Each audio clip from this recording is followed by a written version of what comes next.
Good morning बच्चों। आज हम सेमीकंडक्टर एंड इलेक्ट्रॉनिक्स इस चैप्टर को स्टार्ट करेंगे।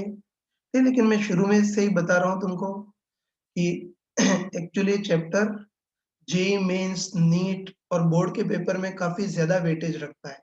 ये जैसे जेई मेंस में 25 या 30 क्वेश्चन आते हैं, उसमें इस चैप्टर से 1 या 2 क्वेश्चन पूछे जाते हैं।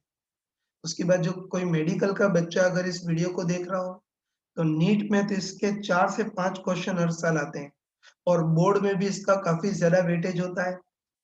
ये तो चैप्टर काफी ज्यादा वेटेज वाला चैप्टर है और साथ में चैप्टर वो स्कोरिंग भी है। मतलब इस चैप्टर में अगर तुमने कंसेप्ट ढंग से पढ़ लिए तो इसके क्वेश्चन बहुत इजीली हो जाते हैं, बहुत अच्छी एक्यूरेसी से होते हैं। ये तो चैप्टर अपने एग्जाम में काफी ज्यादा क्वेश्चन पूछे भी जाते हैं और बहुत स्कोरिंग भी है, इसलिए इसको बहुत सिंसियरली पढ़ना और इंटरेस्ट लेकर के पढ़ना। ये तो स्टार्ट करते हैं चैप्टर सेमीकंडक्टर एंड इलेक्ट्रॉनिक्स। ये तो नाम से ही क्लियर है कि इस चैप्टर में हम सेमीकंडक्टर मतलब अर्धचालक की प्रॉपर्टी पढ़ेंगे और बाद में हम इलेक्ट्रॉनिक डिवाइस मतलब इलेक्ट्रॉनिक सर्किट की स्टडी करेंगे। ठीक, कुछ बेसिक इलेक्ट्रॉनिक डिवाइस पढ़ेंगे जैसे कि diode, transistor, logic gate, solar cell, उसके बाद एलईडी। इन सब बेसिक इलेक्ट्रॉनिक सर्किट को भी स्टडी करेंगे। ये तो चैप्टर स्टार्ट करते हैं।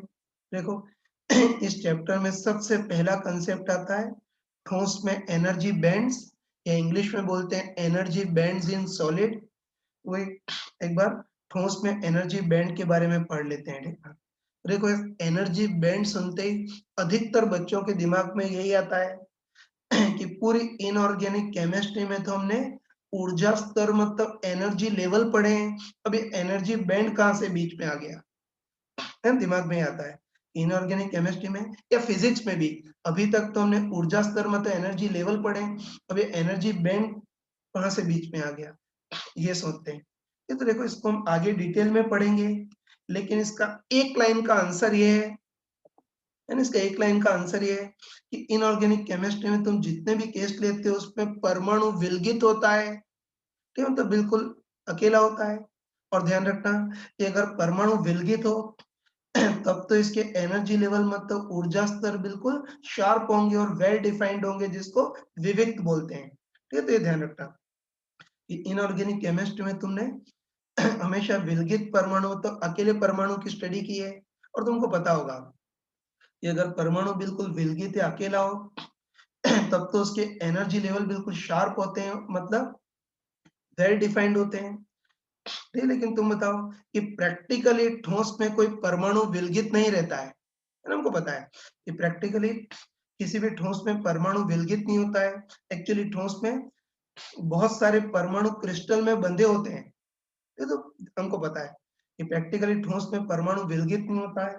ठीक है, एक्चुअली ठोस में बहुत सारे परमाणु क्रिस्टल में बंधे होते हैं। तो आगे तुम पढ़ोगे कि अगर बहुत सारे परमाणु क्रिस्टल में बंधे हो तो फिर ये जो एनर्जी लेवल है वो फैल करके ऊर्जा के अंतराल में कन्वर्ट हो जाते हैं और इलेक्ट्रॉन की ऊर्जा के जो अंतराल होते हैं उसी को एनर्जी बैंड बोलते हैं। तो ये ध्यान रखना कि क्रिस्टल में एक नहीं बहुत सारे परमाणु बंधे होते हैं और ध्यान रखना कि बहुत सारे परमाणु बंधे हुए हों तो आगे हम पढ़ेंगे कि अगर क्रिस्टल में बहुत सारे परमाणु बंधे हुए हों तो अब ये जो एनर्जी लेवल है वो फैल करके ऊर्जा के अंतराल में कन्वर्ट हो जाते हैं और इलेक्ट्रॉन की ऊर्जा का जो अंतराल होता है उसी को एनर्जी बैंड बोलते हैं। बस, है ना, शॉर्ट में ध्यान रखना, आगे डिटेल में ही पढ़ेंगे, लेकिन अभी शॉर्ट में ध्यान रखना कि अगर परमाणु विलगित हो तब तो फिर एनर्जी लेवल मीनिंगफुल है, क्यों, तो परमाणु विलगित हो तब तो इसके एनर्जी लेवल बिल्कुल शार्प और वेल डिफाइंड होंगे। लेकिन अगर ऐसे ऐसे बहुत सारे परमाणु मिल करके क्रिस्टल का निर्माण करें तो अब ये जो एनर्जी लेवल है वो फैल करके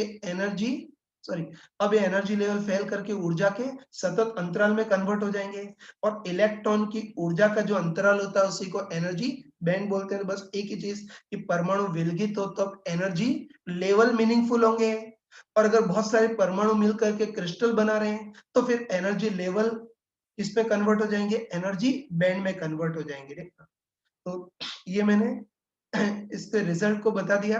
अब इसी को हम डिटेल में स्टडी करते हैं।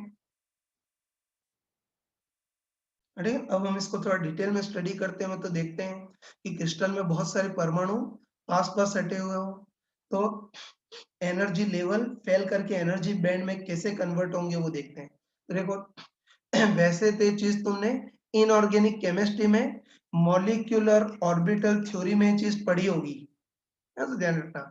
ये एनर्जी बैंड वाला पार्ट तुमने केमिस्ट्री में मॉलिक्यूलर ऑर्बिटल थ्योरी में पढ़ा होगा, लेकिन अपने फिजिक्स में भी आ रहा है तो एक बार इसको थोड़ा बता देता हूँ। ठीक है, चलो देखते हैं कि सर एक बात बताना भूल गया कि अर्धचालक का सबसे सिंपल एग्जांपल कौन सा होता है? सिलिकॉन।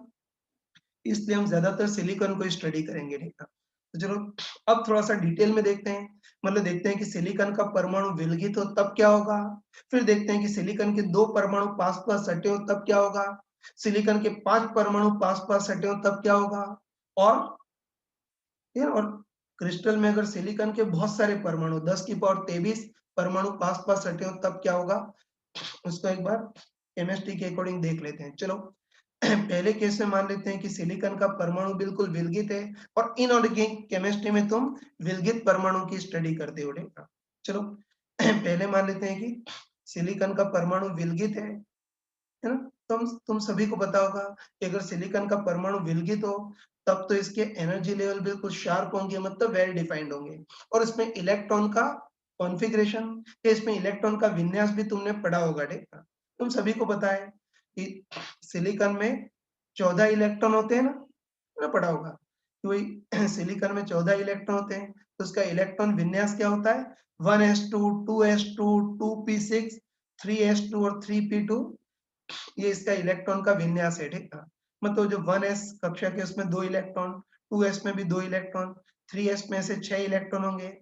उसके बाद मैं क्या बोल गया, सॉरी, 1s में 2 इलेक्ट्रॉन, 2s में 2 इलेक्ट्रॉन, 2p में 6 इलेक्ट्रॉन होंगे, 3s में 2 इलेक्ट्रॉन होंगे और 3p2 मतलब 3p जो शेल है उसमें भी 2 इलेक्ट्रॉन होंगे। इस टाइप से तुमने इलेक्ट्रॉन का विन्यास इनऑर्गेनिक केमिस्ट्री में पढ़ा होगा। ठीक है ना। और तुमको पता होगा कि जो इलेक्ट्रॉन विन्यास करते हैं किस अनुसार करते हैं? पॉली के एक्सक्लूजन प्रिंसिपल के अनुसार करते हैं, है ना। केमिस्ट्री में पढ़ा होगा कि जो इलेक्ट्रॉन विन्यास करते हैं वो पॉली के अपवर्जन सिद्धांत के आधार पर करते हैं। तो पॉली का एक्सक्लूजन प्रिंसिपल तुमने इनऑर्गेनिक केमिस्ट्री में पढ़ा होगा। फिर भी अगर कोई भूल गया तो मैं एक बार बता देता हूँ कि तुमको पता होगा कि पॉली के एक्सक्लूजन, यानी ये पता होगा कि पॉली के एक्सक्लूजन प्रिंसिपल के अनुसार किसी भी परमाणु में कोई भी 2 इलेक्ट्रॉन के चारों क्वांटम नंबर सेम नहीं हो सकते। ठीक है, ये पढ़ा होगा।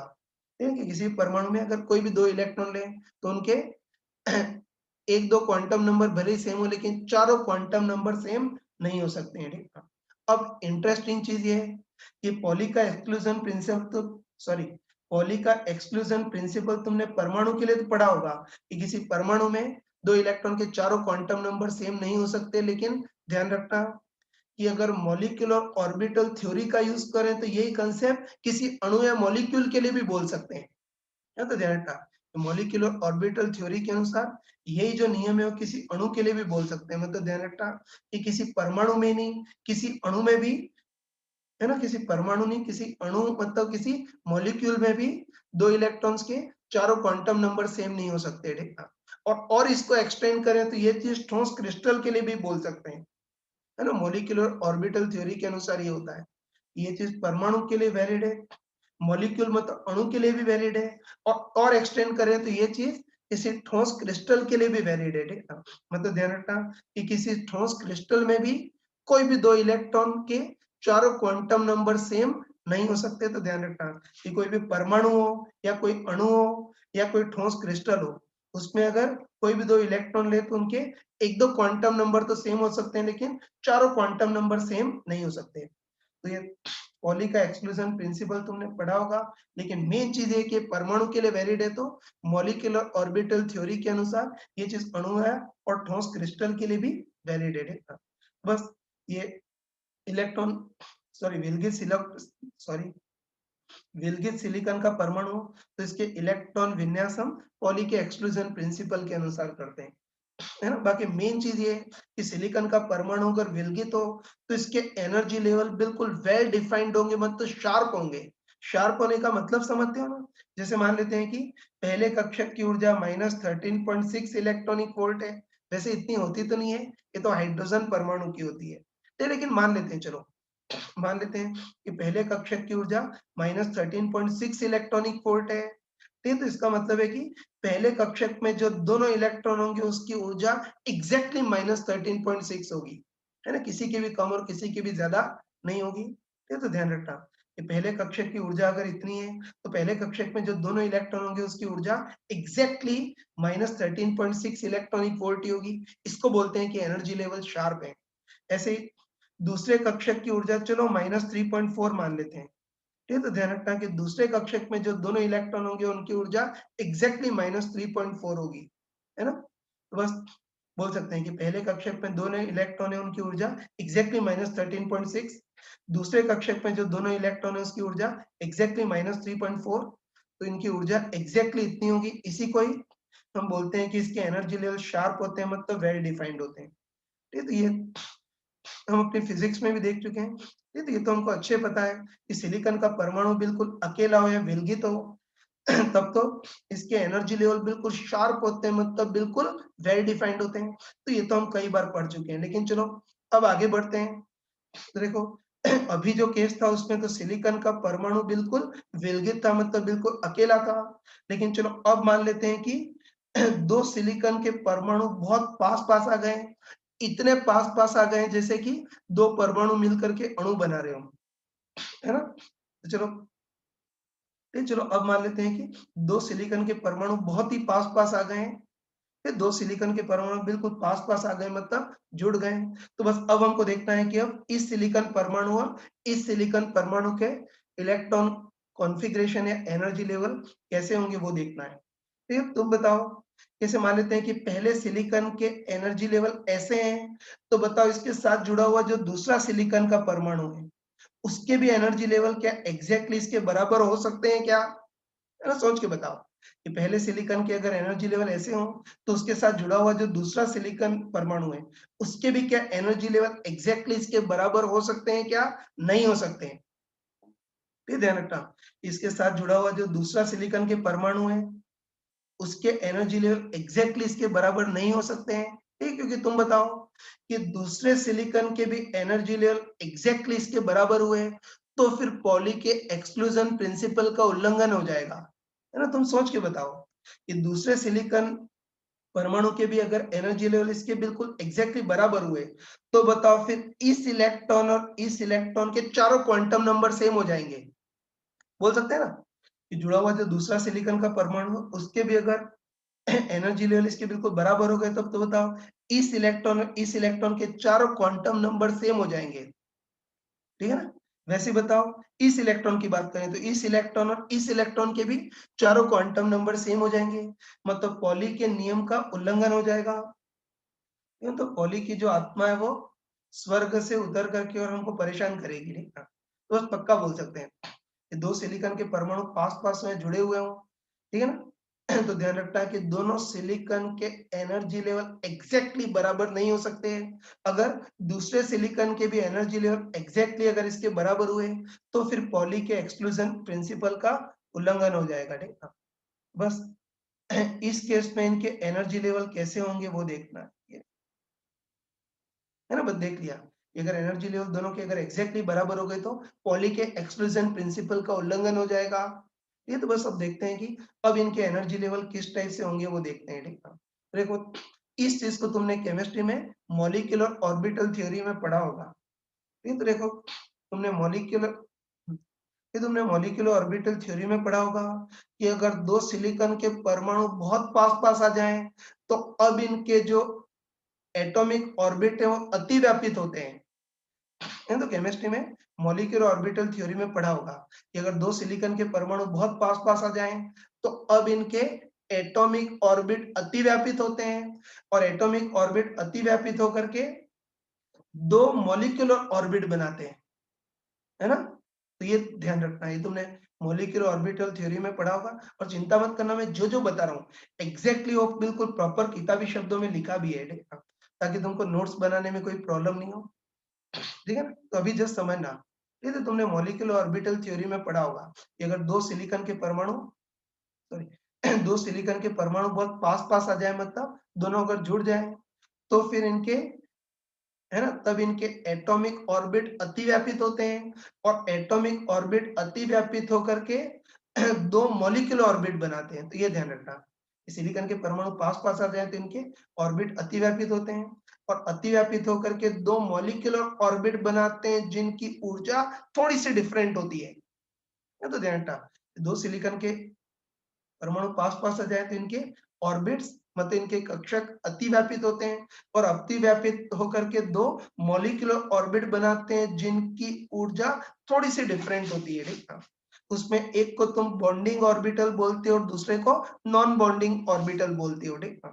जैसे इसको 1s बोले तो इसको 1s स्टार बोलते हैं, ठीक है। ठीक है, तो ये ध्यान रखना, दो सिलिकॉन के परमाणु पास-पास आ जाए तो इनके ऑर्बिट या कक्षक अतिव्यापित होते हैं, और अतिव्यापित होकर के दो मॉलिक्यूलर ऑर्बिट बनाते हैं जिनकी ऊर्जा थोड़ी सी डिफरेंट होती है। अब यही चीज 2s के लिए भी होगा, ठीक है। हम बोल सकते हैं कि इन दोनों के जो 2s ऑर्बिट है वो भी अतिव्यापित होकर के दो 2s के मॉलिक्यूलर ऑर्बिट बनाएंगे जिनकी ऊर्जा थोड़ी सी डिफरेंट होगी, ठीक है। ऐसे ही जो 2p है वो भी अतिव्यापित होकर के 2p मॉलिक्यूलर ऑर्बिट बनाते हैं। तो बस ध्यान रखना कि सिलिकॉन का परमाणु जब विलगित था तब इसके ऑर्बिट मीनिंगफुल थे, लेकिन दो सिलिकॉन के परमाणु अगर पास-पास आ जाएं, जुड़ जाएं, तो ऑर्बिट किस में कन्वर्ट हो गए? मॉलिक्यूलर ऑर्बिट में कन्वर्ट हो गए, ठीक है ना। एटॉमिक ऑर्बिट मॉलिक्यूलर ऑर्बिट में कन्वर्ट हो गए, ठीक है? बस हम बोल सकते हैं कि 1s जो था वो 1s मॉलिक्यूलर ऑर्बिट में कन्वर्ट हो गया, जो 2s था वो दो 2s मॉलिक्यूलर ऑर्बिट में कन्वर्ट हो गया, 2p जो था वो दो 2p मॉलिक्यूलर ऑर्बिट में कन्वर्ट हो गया, ठीक है। फिर बस पक्का बोल सकते हैं कि, है ना, कि ऑर्बिट्स अतिव्यापित होकर के मॉलिक्यूलर ऑर्बिट में कन्वर्ट हो जाते हैं। तो चलो, पहले सिलिकॉन के दो इलेक्ट्रॉन इस मॉलिक्यूलर ऑर्बिट में भरे तो दूसरे सिलिकॉन के दो इलेक्ट्रॉन इस मॉलिक्यूलर ऑर्बिट में भर जाएंगे, सही है ना। ये ध्यान रखना कि पहले सिलिकॉन के जो 1s2 है वो इस मॉलिक्यूलर ऑर्बिट में भर गए, तो दूसरे सिलिकॉन के 1s2 इस मॉलिक्यूलर ऑर्बिट में भर जाएंगे। वही 2s के साथ भी होगा, वही 2p के साथ, वही 3s के साथ, सबके साथ यही होगा, सही है? बताओ, अब पॉली के एक्सक्लूजन प्रिंसिपल का उल्लंघन नहीं हुआ। बताओ, अब इस इलेक्ट्रॉन और इस इलेक्ट्रॉन के चारों क्वांटम नंबर सेम नहीं होंगे, मतलब अब पॉली के एक्सक्लूजन प्रिंसिपल का उल्लंघन नहीं हुआ, मतलब इसकी आत्मा को शांति मिल गई, ठीक है ना। बस ये ध्यान रखना, दो सिलिकॉन के परमाणु अगर बहुत पास पास आ जाए या कंबाइन हो जाए तो इनके ऑर्बिट कंबाइन होकर के मॉलिक्यूलर ऑर्बिट बनाते हैं जिनकी ऊर्जा थोड़ी सी डिफरेंट होती है। तो जितने भी ऑर्बिट है वो सब मॉलिक्यूलर ऑर्बिट में कन्वर्ट हो गए जिनकी ऊर्जा थोड़ी सी डिफरेंट होगी। अब चलो, अभी तो दो अभी तो दो सिलिकॉन के परमाणु पास पास आए थे। अब मान लेते हैं कि 5 सिलिकॉन के परमाणु काफी पास पास आ गए, है ना। 5 सिलिकॉन के परमाणु काफी पास पास आ गए, अब क्या होगा वो देखना है। बस यहाँ भी वही बोल सकते हैं कि बताओ, इस बार 5 सिलिकॉन के परमाणु काफी पास पास आ गए हैं, तो इन पांचों सिलिकॉन परमाणु के ऑर्बिट अतिव्यापित होंगे, और अतिव्यापित होकर के ये 5 मॉलिक्यूलर ऑर्बिट में कन्वर्ट होंगे जिनके बीच गैप काफी स्मॉल होगा, इनफैक्ट और ज्यादा स्मॉल होगा। इसमें तो दो ही ऑर्बिट है लेकिन इसमें 5 ऑर्बिट है तो गैप और कम होगा, ठीक है। तो ये बोल सकते हैं कि 5 सिलिकॉन परमाणु पास पास रखे हों, तो अब इन पांचों के, यानी इस पांचों के एटॉमिक ऑर्बिट कंबाइन, सॉरी, इन पांचों के एटॉमिक ऑर्बिट अतिव्यापित होकर के 5 मॉलिक्यूलर ऑर्बिट्स बनाएंगे जिनके बीच गैप काफी कम होगा, ठीक है। इस बस अब ये जो 1s2 है वो 1s मॉलिक्यूलर ऑर्बिट में कन्वर्ट होगा, और ऐसे 5 मॉलिक्यूलर ऑर्बिट होंगे जिनके बीच गैप और कम होगा। तो इस बार भी जितने भी, है ना, बोल सकते हैं कि इस बार भी जितने भी ऑर्बिट है वो सब मॉलिक्यूलर ऑर्बिट में कन्वर्ट हो जाएंगे। इसमें 2 में कन्वर्ट हुए थे, इसमें 5 मॉलिक्यूलर ऑर्बिट में कन्वर्ट हो जाएंगे जिनके बीच गैप और कम होगा। ऐसे ही मान लेते हैं कि अब 100 सिलिकॉन के परमाणु पास पास सट गए, तो बताओ अब 100 सिलिकॉन के परमाणु के ऑर्बिट अतिव्यापित होंगे, और ये 100 मॉलिक्यूलर ऑर्बिट में बढ़ जाएंगे, ठीक है, जिनके बीच गैप और कम होगा, है ना। ध्यान रखना, 100 सिलिकॉन के परमाणु अतिव्यापित हुए तो फिर 100 मॉलिक्यूलर ऑर्बिट में कन्वर्ट हो जाएंगे, तो इनके बीच गैप और कम होगा, ठीक है। तब हमको इसके और इसके बीच 100 लाइंस बनानी होगी, तो गैप और कम हो जाएगा, ठीक है। अब चलो, अब मेन पार्ट पे आते हैं। तो अब हम सिलिकॉन क्रिस्टल की बात करते हैं, ठीक है ना। तो मेन पार्ट पे आते हैं, हम सिलिकॉन क्रिस्टल की बात करते हैं, ठीक है ना। तो ठीक है, हमको अच्छे पता है कि सिलिकॉन क्रिस्टल में तो कोई 2 या 5 नहीं, 10 की पावर 23 के लगभग परमाणु होते हैं जो पास-पास सटे होते हैं।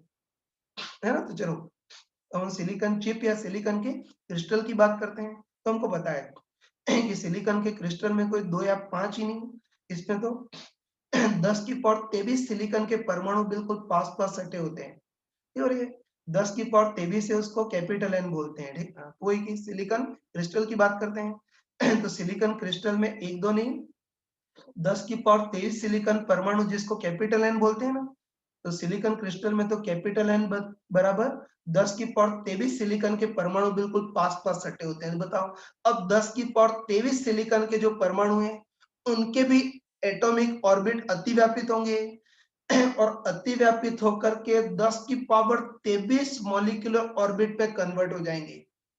तो ये ध्यान रखना, ये क्रिस्टल में तो बहुत सारे मतलब 10 की पावर 23 सिलिकॉन के परमाणु पास-पास सटे होते हैं ना, तो इसमें 10 की पावर 23 इतने सारे सिलिकॉन परमाणुओं के, है ना, इतने सारे सिलिकॉन परमाणुओं के ऑर्बिट अतिव्यापित होंगे और अतिव्यापित होकर के 10 की पावर 23 मॉलिक्यूलर ऑर्बिट में कन्वर्ट हो जाएंगे। और बताओ, इस बार मॉलिक्यूलर ऑर्बिट की संख्या बहुत ही ज्यादा है, तो इस बार जो एनर्जी लेवल होंगे वो बहुत पास-पास होंगे।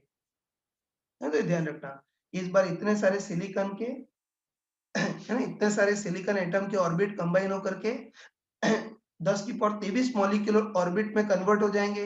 ये ध्यान रखना, इस बार 10 की पावर 23 मतलब इतने सारे मॉलिक्यूलर ऑर्बिट बने, इतने सारे मॉलिक्यूलर ऑर्बिट है, मतलब इस बार मॉलिक्यूलर ऑर्बिट के बीच एनर्जी गैप बहुत ही स्मॉल होगा, इतना स्मॉल होगा कि इनको आपस में विभेदित नहीं कर पाएंगे। और तुम बताओ, इनके बीच एनर्जी गैप इतना स्मॉल होगा कि इनको आपस में विभेदित नहीं कर पाएंगे। इससे बताओ, अब इन सब का समूह एक सतत ऊर्जा अंतराल के टाइप से बन जाएगा, है ना? इनका समूह एक सतत ऊर्जा अंतराल में कन्वर्ट हो जाएगा और बस इलेक्ट्रॉन की ऊर्जा का जो सतत अंतराल होता है उसी को हम एनर्जी बैंड बोलते हैं। ठीक, तो ये ध्यान रखना, अगर क्रिस्टल में 10 की पावर 23 परमाणु पास-पास आ गए तो इतने सारे परमाणुओं के एटॉमिक ऑर्बिट कंबाइन होकर के 10 की पावर 23 मॉलिक्यूलर ऑर्बिट में कन्वर्ट हो जाएंगे। तो बताओ, जो 1s है ना, तो इतने सारे परमाणु के 1s के एटॉमिक ऑर्बिटल कंबाइन होकर 10 की पावर 23 मॉलिक्यूलर ऑर्बिट में कन्वर्ट हो जाएंगे। बस मॉलिक्यूलर ऑर्बिट की संख्या बहुत ज्यादा है, इनकी संख्या बहुत ज्यादा है, तो ये जितने मॉलिक्यूलर ऑर्बिट होंगे उनके बीच गैप बहुत ही कम होगा, इतना कम होगा कि इनको हम विभेदित कर ही नहीं पाएंगे। तुम बताओ कि इस और इसके बीच 10 की पावर 23 लाइन बनानी है, तो बताओ 10 की पावर 23 लाइन बनानी है, तो लाइन इतनी पास-पास होगी, मतलब इनकी ऊर्जा में गैप इतना कम होगा कि इनको विभेदित नहीं कर पाएंगे। इसलिए इतने सारे मॉलिक्यूलर ऑर्बिट का समूह जो है वो एक सतत ऊर्जा अंतराल के टाइप से बन जाएगा, है ना? इतने सारे मॉलिक्यूलर ऑर्बिट का जो समूह है वो एक सतत ऊर्जा अंतराल के टाइप से बन जाएगा और बस इलेक्ट्रॉन की ऊर्जा का जो सतत अंतराल होता है उसी को एनर्जी बैंड बोलते हैं। बस ध्यान रखना कि इसमें एनर्जी लेवल थे, अगर 2-3 परमाणु कंबाइन हुए तो मॉलिक्यूलर ऑर्बिट बन जाएंगे और अगर इतने सारे परमाणु कंबाइन हुए तो वो मॉलिक्यूलर ऑर्बिट से बड़ी चीज एनर्जी बैंड में कन्वर्ट हो जाएंगे। तो बस अब ये है ना, विलगित परमाणु में जो एनर्जी लेवल थे वो फैल करके किसमें कन्वर्ट हो जाएंगे, एनर्जी बैंड। तो ध्यान रखना कि जो 1s2 एनर्जी लेवल था वो भी 1s एनर्जी बैंड में कन्वर्ट हो जाएगा, 2s एनर्जी लेवल था वो 2s एनर्जी बैंड में कन्वर्ट हो जाएगा, 2p एनर्जी लेवल था और 2p एनर्जी बैंड में कन्वर्ट हो जाएगा। तो बस हमको पक्का पता चल गया है ना हमको। तो एनर्जी बैंड का कंसेप्ट पता चल गया। तो ध्यान रखना कि ये तो मैंने पूरी डिटेल रामायण बताई ना, लेकिन शुरू में जो, है ना, शुरू में जो चीज बताई थी वही परफेक्ट है, ठीक, उसी के अंदर सारे राज छुपे हुए हैं। तो ध्यान रखना कि अभी तो मूर्खों टाइप से पूरा डिटेल बता दिया ना, लेकिन आगे का जो पार्ट पढ़ेंगे उसमें इतना सारा डिटेल रामायण बोलने की जरूरत नहीं है। बस आगे के पार्ट में तुम एक ही चीज ध्यान रखना कि अगर कभी भी कोई परमाणु विलगित हो, हाँ सॉरी बीच में थोड़ा डिस्टर्बेंस था, ध्यान रखना कि आगे के पार्ट में इतना डिटेल बोलने की जरूरत नहीं, आगे के पार्ट में डायरेक्ट रिजल्ट ही ध्यान में रखेंगे। ये तो डायरेक्ट ध्यान रखना कि अगर कभी भी कोई परमाणु विलगित हो तब तो इसके एनर्जी लेवल बिल्कुल वेल डिफाइंड और बिल्कुल शार्प होंगे, लेकिन अगर बहुत सारे परमाणु मिलकर के क्रिस्टल का निर्माण करें तो अब ये जो एनर्जी लेवल है सॉरी, अब ये जो एनर्जी लेवल है वो फेल करके ऊर्जा के सतत अंतराल में कन्वर्ट हो जाएंगे, मतलब एनर्जी बैंड में कन्वर्ट हो जाएंगे। बस विलगित परमाणु तो ऊर्जा स्तर होंगे, और अगर बहुत सारे परमाणु क्रिस्टल का निर्माण करें तो वो ऊर्जा स्तर ऊर्जा के बैंड या अंतराल में कन्वर्ट हो जाएंगे। तो ये सारी चीज मैंने डिटेल में बता दी, और चिंता मत करना, जो जो बताया उसको बिल्कुल प्रॉपर किताबी शब्दों में मैंने लिख दिया है, ठीक है ना। तो ये तो वीडियो को पॉज करके इसको नोट कर लेना। ये पहला पेज है, ये दूसरा पेज है, इसमें पूरा एक्सप्लेन किया है, ये तीसरा पेज है, ठीक है, ये चौथा पेज है, ठीक है, पांचवा पेज है। इस टाइप से मैंने सारा लिख दिया है। तो मैंने लिख दिया कि क्रिस्टल में बहुत सारे परमाणु के ऑर्बिट कंबाइन या अतिव्यापित होकर के एन मॉलिक्यूलर ऑर्बिट बनाएंगे, जिनकी ऊर्जा में अंतर बहुत ही स्मॉल होगा, है ना। वही की बहुत सारे परमाणु अतिव्यापित हो रहे हैं ना, इस बार बहुत सारे मॉलिक्यूलर ऑर्बिट बनेंगे, उनकी संख्या बहुत ज्यादा होगी, तो इनकी ऊर्जा में अंतर बहुत स्मॉल होगा, इतना स्मॉल होगा कि इनको विभेदित नहीं कर पाएंगे। इसलिए इन सारे मॉलिक्यूलर ऑर्बिट का समूह, है ना, इन सारे मॉलिक्यूलर ऑर्बिट का समूह एक सतत ऊर्जा अंतराल में कन्वर्ट हो जाएगा, जिसको एनर्जी बैंड बोलते हैं। तो बस एनर्जी बैंड की बिल्कुल किताबी डेफिनेशन भी मैंने लिख दी है। तो बिल्कुल किताबी शब्दों में बोल सकते हैं कि ठोस क्रिस्टल में स्थित इलेक्ट्रॉन के जो सतत ऊर्जा अंतराल है, एक्चुअली तो सतत नहीं है, लेकिन गैप इतना कम है कि इसको सतत मान सकते हैं, ठीक है।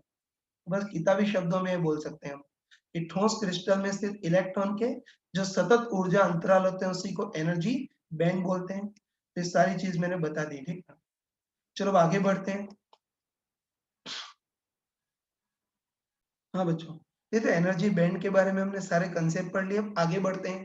ठीक है, देखो हमको पता है क्या कि विलगित परमाणु तो एनर्जी लेवल होंगे जो बिल्कुल शार्प होंगे, और बहुत सारे परमाणु मिलकर के क्रिस्टल बनाए, तो अब एनर्जी लेवल जो है वो ऊर्जा के अंतराल में कन्वर्ट हो जाएंगे, जिसको एनर्जी बैंड बोलते हैं। ये हमने पढ़ लिया।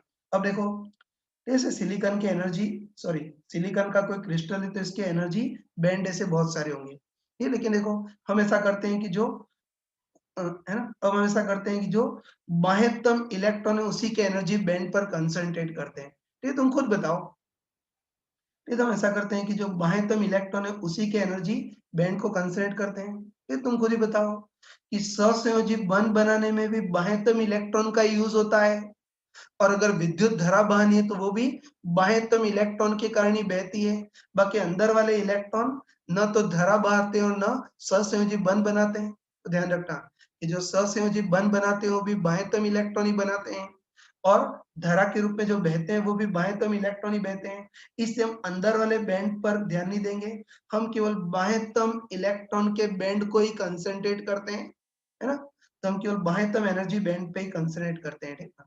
ठीक है, तो देखो अच्छे ध्यान रखना कि बाह्यतम एनर्जी बैंड दो टाइप के होते हैं, ध्यान रखना कि बाह्यतम एनर्जी बैंड दो टाइप के होते हैं। ये तो पहले मैं सिंपल शब्दों में बता रहा हूँ। ये तुम बताओ कि ये जो एनर्जी बैंड है उसकी ऊर्जा सबसे ज्यादा है ना, चित्र में ही दिख रहा होगा। तो हम बोल सकते हैं कि ये जो एनर्जी बैंड है उसकी ऊर्जा सबसे ज्यादा है। बताओ, ऊर्जा सबसे ज्यादा है तो बंधन सबसे कम होगा, और बंधन इतना कम होगा कि इसमें इलेक्ट्रॉन बहने के लिए मुक्त होंगे या धारा चालन के लिए मुक्त होंगे। इसलिए इस एनर्जी बैंड को चालन बैंड या इंग्लिश में कंडक्शन बैंड बोलते हैं। है तो सिंपल शब्दों में बोल सकते हैं, ये जो सबसे ऊपर वाला एनर्जी बैंड है इसको देखते हैं ना, तो हम बोल सकते हैं कि ये जो एनर्जी बैंड है उसकी ऊर्जा सबसे ज्यादा है। ऊर्जा सबसे ज्यादा मतलब बंधन सबसे कम होगा, बंधन इतना कम होगा कि इलेक्ट्रॉन बहने के लिए मुक्त होंगे। तो इसमें बंधन इतना कम होगा कि इसमें इलेक्ट्रॉन बहने के लिए विद्युत धारा के चालन करने के लिए मुक्त होंगे। इसीलिए इस बैंड को हम चालन बैंड बोलते हैं, इंग्लिश में कंडक्शन बैंड बोलते हैं। और नाम से ही क्लियर है कि चालन बैंड में जो इलेक्ट्रॉन है वो बहने के लिए फ्री होंगे या विद्युत धारा के चालन के लिए फ्री होंगे, देखना। उसके बाद चालन बैंड के जस्ट नीचे वाला एनर्जी बैंड देखते हैं। तुम बताओ कि, है ना, तुम बताओ कि चालन बैंड की तुलना में ये वाला जो एनर्जी बैंड है उसकी ऊर्जा कम है ना भाई। कि चालन बैंड की तुलना में ये वाला जो एनर्जी बैंड है उसकी ऊर्जा कम है। ऊर्जा कम है तो बंधन ज्यादा होगा।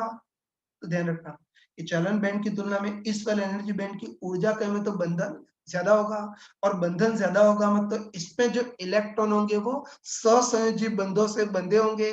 इसलिए ये जो एनर्जी बैंड होता है उसको संयोजी बैंड मतलब इंग्लिश में वैलेंस बैंड बोलते हैं, ठीक है।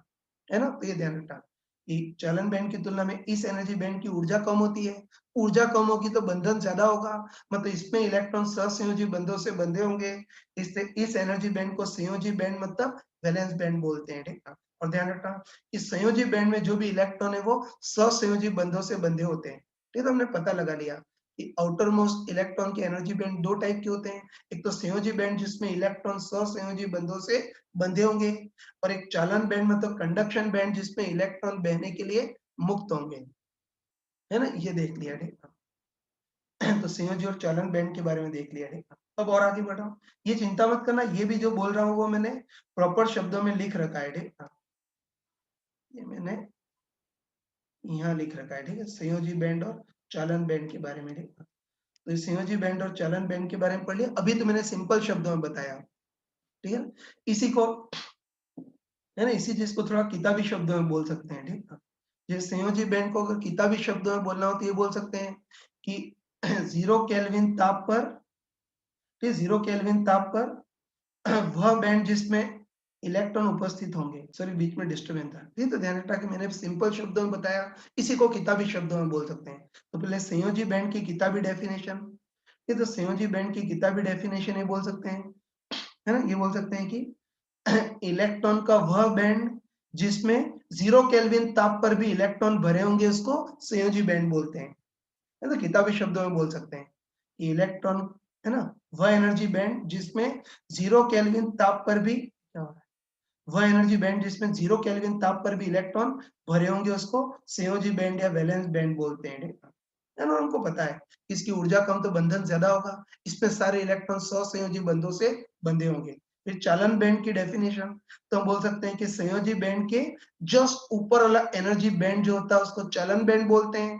और हमको पता है कि चालन बैंड की ऊर्जा ज्यादा तो बंधन कम, इसमें बंधन इतना कम होता है कि इलेक्ट्रॉन बहने के लिए मुक्त होते हैं या विद्युत धारा के चालन के लिए मुक्त होते हैं, इसीलिए इसको चालन बैंड बोलते हैं। तो जो लिखा है वो, जो बोल रहा हूँ वो प्रॉपर इसमें लिखा हुआ है, ठीक है। तो ये देख लिया, अब चलो आगे बढ़ते हैं। तो ये संयोजी बैंड और चालन बैंड के बारे में पढ़ लिया। अब ध्यान रखना कि संयोजी बैंड और चालन बैंड के ऊर्जा में जो अंतर होता है उसको वर्जित ऊर्जा अंतराल बोलते हैं, ये इसको इंग्लिश में फॉरबिडन एनर्जी गैप बोलते हैं, ठीक है। तो ये ध्यान रखना कि संयोजी बैंड और चालन बैंड की ऊर्जा में जो अंतर होता है उसको वर्जित ऊर्जा अंतराल या फॉरबिडन एनर्जी गैप बोलते हैं, इसको ईजी से प्रदर्शित करते हैं। ये तो सिंपल शब्दों में तो ये बोल सकते हैं, लेकिन कोई डेढ़ क्षण हो तो उसको और ज्यादा परफेक्ट शब्दों में ऐसे बोल सकता है कि चालन बैंड की न्यूनतम ऊर्जा और संयोजी बैंड की अधिकतम ऊर्जा के बीच जो अंतर होगा उसको वर्जित ऊर्जा अंतराल बोलेंगे। बात तो वही हो गई ना, लेकिन हम तो सिंपल शब्दों में, फालतू इतना ज्यादा डेढ़ क्षण बनने की जरूरत नहीं है ना, तो हम तो अपने सिंपल शब्दों में बोलेंगे कि सिंपली चालन बैंड और संयोजी बैंड के ऊर्जा में जो अंतर होता है उसको वर्जित ऊर्जा अंतराल या फॉरबिडन एनर्जी गैप बोलते हैं, इसको ईजी बोलते हैं, ठीक है। और इसको वर्जित ऊर्जा अंतराल क्यों बोलते हैं वो भी देख सकते हो, ठीक। तुम सोच के बताओ कि बाह्यतम इलेक्ट्रॉन अगर सहसंयोजी बंध से बंधा होगा तो वो संयोजी बैंड में होगा, और बाह्यतम इलेक्ट्रॉन अगर बह रहा होगा तो फिर वो चालन बैंड में होगा, है ना।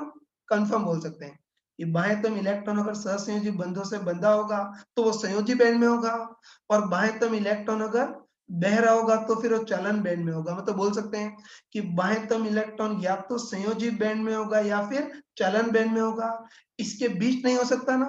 मतलब इन दोनों के बीच में इलेक्ट्रॉन का रहना वर्जित है, इसीलिए इसको वर्जित ऊर्जा अंतराल बोलते हैं। तो ये ध्यान रखना कि बाह्यतम इलेक्ट्रॉन अगर सहसंयोजी बंधों से बंधा होगा तो संयोजी बैंड में होगा, और अगर बह रहा होगा तो चालन बैंड में होगा। मतलब बाह्यतम इलेक्ट्रॉन, या तो बाह्यतम इलेक्ट्रॉन या तो संयोजी बैंड में होगा या फिर चालन बैंड में होगा, इनके बीच वाले भाग में इलेक्ट्रॉन नहीं रह सकता। मतलब इनके बीच वाले भाग में इलेक्ट्रॉन का रहना वर्जित है, इसीलिए इस अंतराल को वर्जित ऊर्जा अंतराल या फॉरबिडन एनर्जी गैप ईजी बोलते हैं, ठीक है। तो जो बोल रहा हूँ वो सारा लिखा हुआ है, ये तो चालन और संयोजी बैंड के बारे में इधर लिखा हुआ है, ठीक। तो वीडियो पॉज करके नोट कर लेना और चालन बैंड को भी नोट कर लेना, ठीक है ना। और लास्ट लाइन भी बता रही थी कि चालन बैंड और संयोजी बैंड के बीच जो ऊर्जा में अंतर होता है उसको वर्जित ऊर्जा अंतराल ये इंग्लिश में भी लिख देता हूं, इंग्लिश में इसको फॉरबिडन एनर्जी गैप बोलते हैं, या इसको शॉर्ट फॉर्म में ईजी से रिप्रेजेंट करते हैं। ठीक है, ये पढ़ लिया। अब चलो एक बार देखते हैं कि ये वर्जित ऊर्जा अंतराल किस चीज पर निर्भर करेगा, है ना। तो वर्जित ऊर्जा अंतराल है फॉरबिडन एनर्जी गैप, किस चीज पर निर्भर करेगा वो देखना है। ठीक है, देखो किताबी शब्दों में तो हम ये बोल सकते हैं कि जो वर्जित ऊर्जा अंतराल है वो इस पदार्थ पर निर्भर करता है, मतलब उस मटेरियल पर निर्भर करता है। तो अपनी इंडियन लैंग्वेज में तो ये बोल सकते हैं कि वर्जित ऊर्जा अंतराल उस पदार्थ पर निर्भर करता है, लेकिन परफेक्ट शब्दों में बोल सकते हैं कि वर्जित ऊर्जा अंतराल, है ना, परफेक्ट शब्दों में बोल सकते हैं कि वर्जित ऊर्जा अंतराल बाह्यतम कक्षक कितने पास पास है, कितने दूर दूर है, उस पर निर्भर करता है। सॉरी बच्चों, थोड़ा डिस्टर्बेंस था, ठीक, फिर से बता रहा हूँ तो ध्यान रखना कि वर्जित ऊर्जा अंतराल सिंपल शब्दों में बोले तो पदार्थ पे निर्भर करता है, लेकिन परफेक्ट शब्दों में बोल सकते हैं कि वर्जित ऊर्जा अंतराल उस पदार्थ पे निर्भर करता है, मतलब उसके एटॉमिक स्ट्रक्चर पे निर्भर करता है। ठीक, मतलब वो इस चीज पर निर्भर करता है कि इसके बाह्यतम, इस चीज पे निर्भर करता है कि उसके बाह्यतम एनर्जी लेवल के बीच गैप कितना, उस पर निर्भर करता है। तो ये ध्यान रखना कि वर्जित ऊर्जा अंतराल उस पदार्थ पर निर्भर करता है, तो इसके एटॉमिक स्ट्रक्चर पे निर्भर करता है, या परफेक्ट शब्दों में बोले तो इस चीज पे निर्भर करता है कि इसके बाह्यतम एनर्जी लेवल के बीच गैप कितना, उस पर निर्भर करता है। तो ध्यान रखना, परफेक्ट शब्दों में बोल सकते हैं कि वर्जित ऊर्जा अंतराल इस चीज पे निर्भर करता है कि उसके बाह्यतम एनर्जी लेवल के बीच ऊर्जा में गैप कितना, उस पर निर्भर करेगा। चलो तुम लॉजिकली सोच के बताओ, हाँ?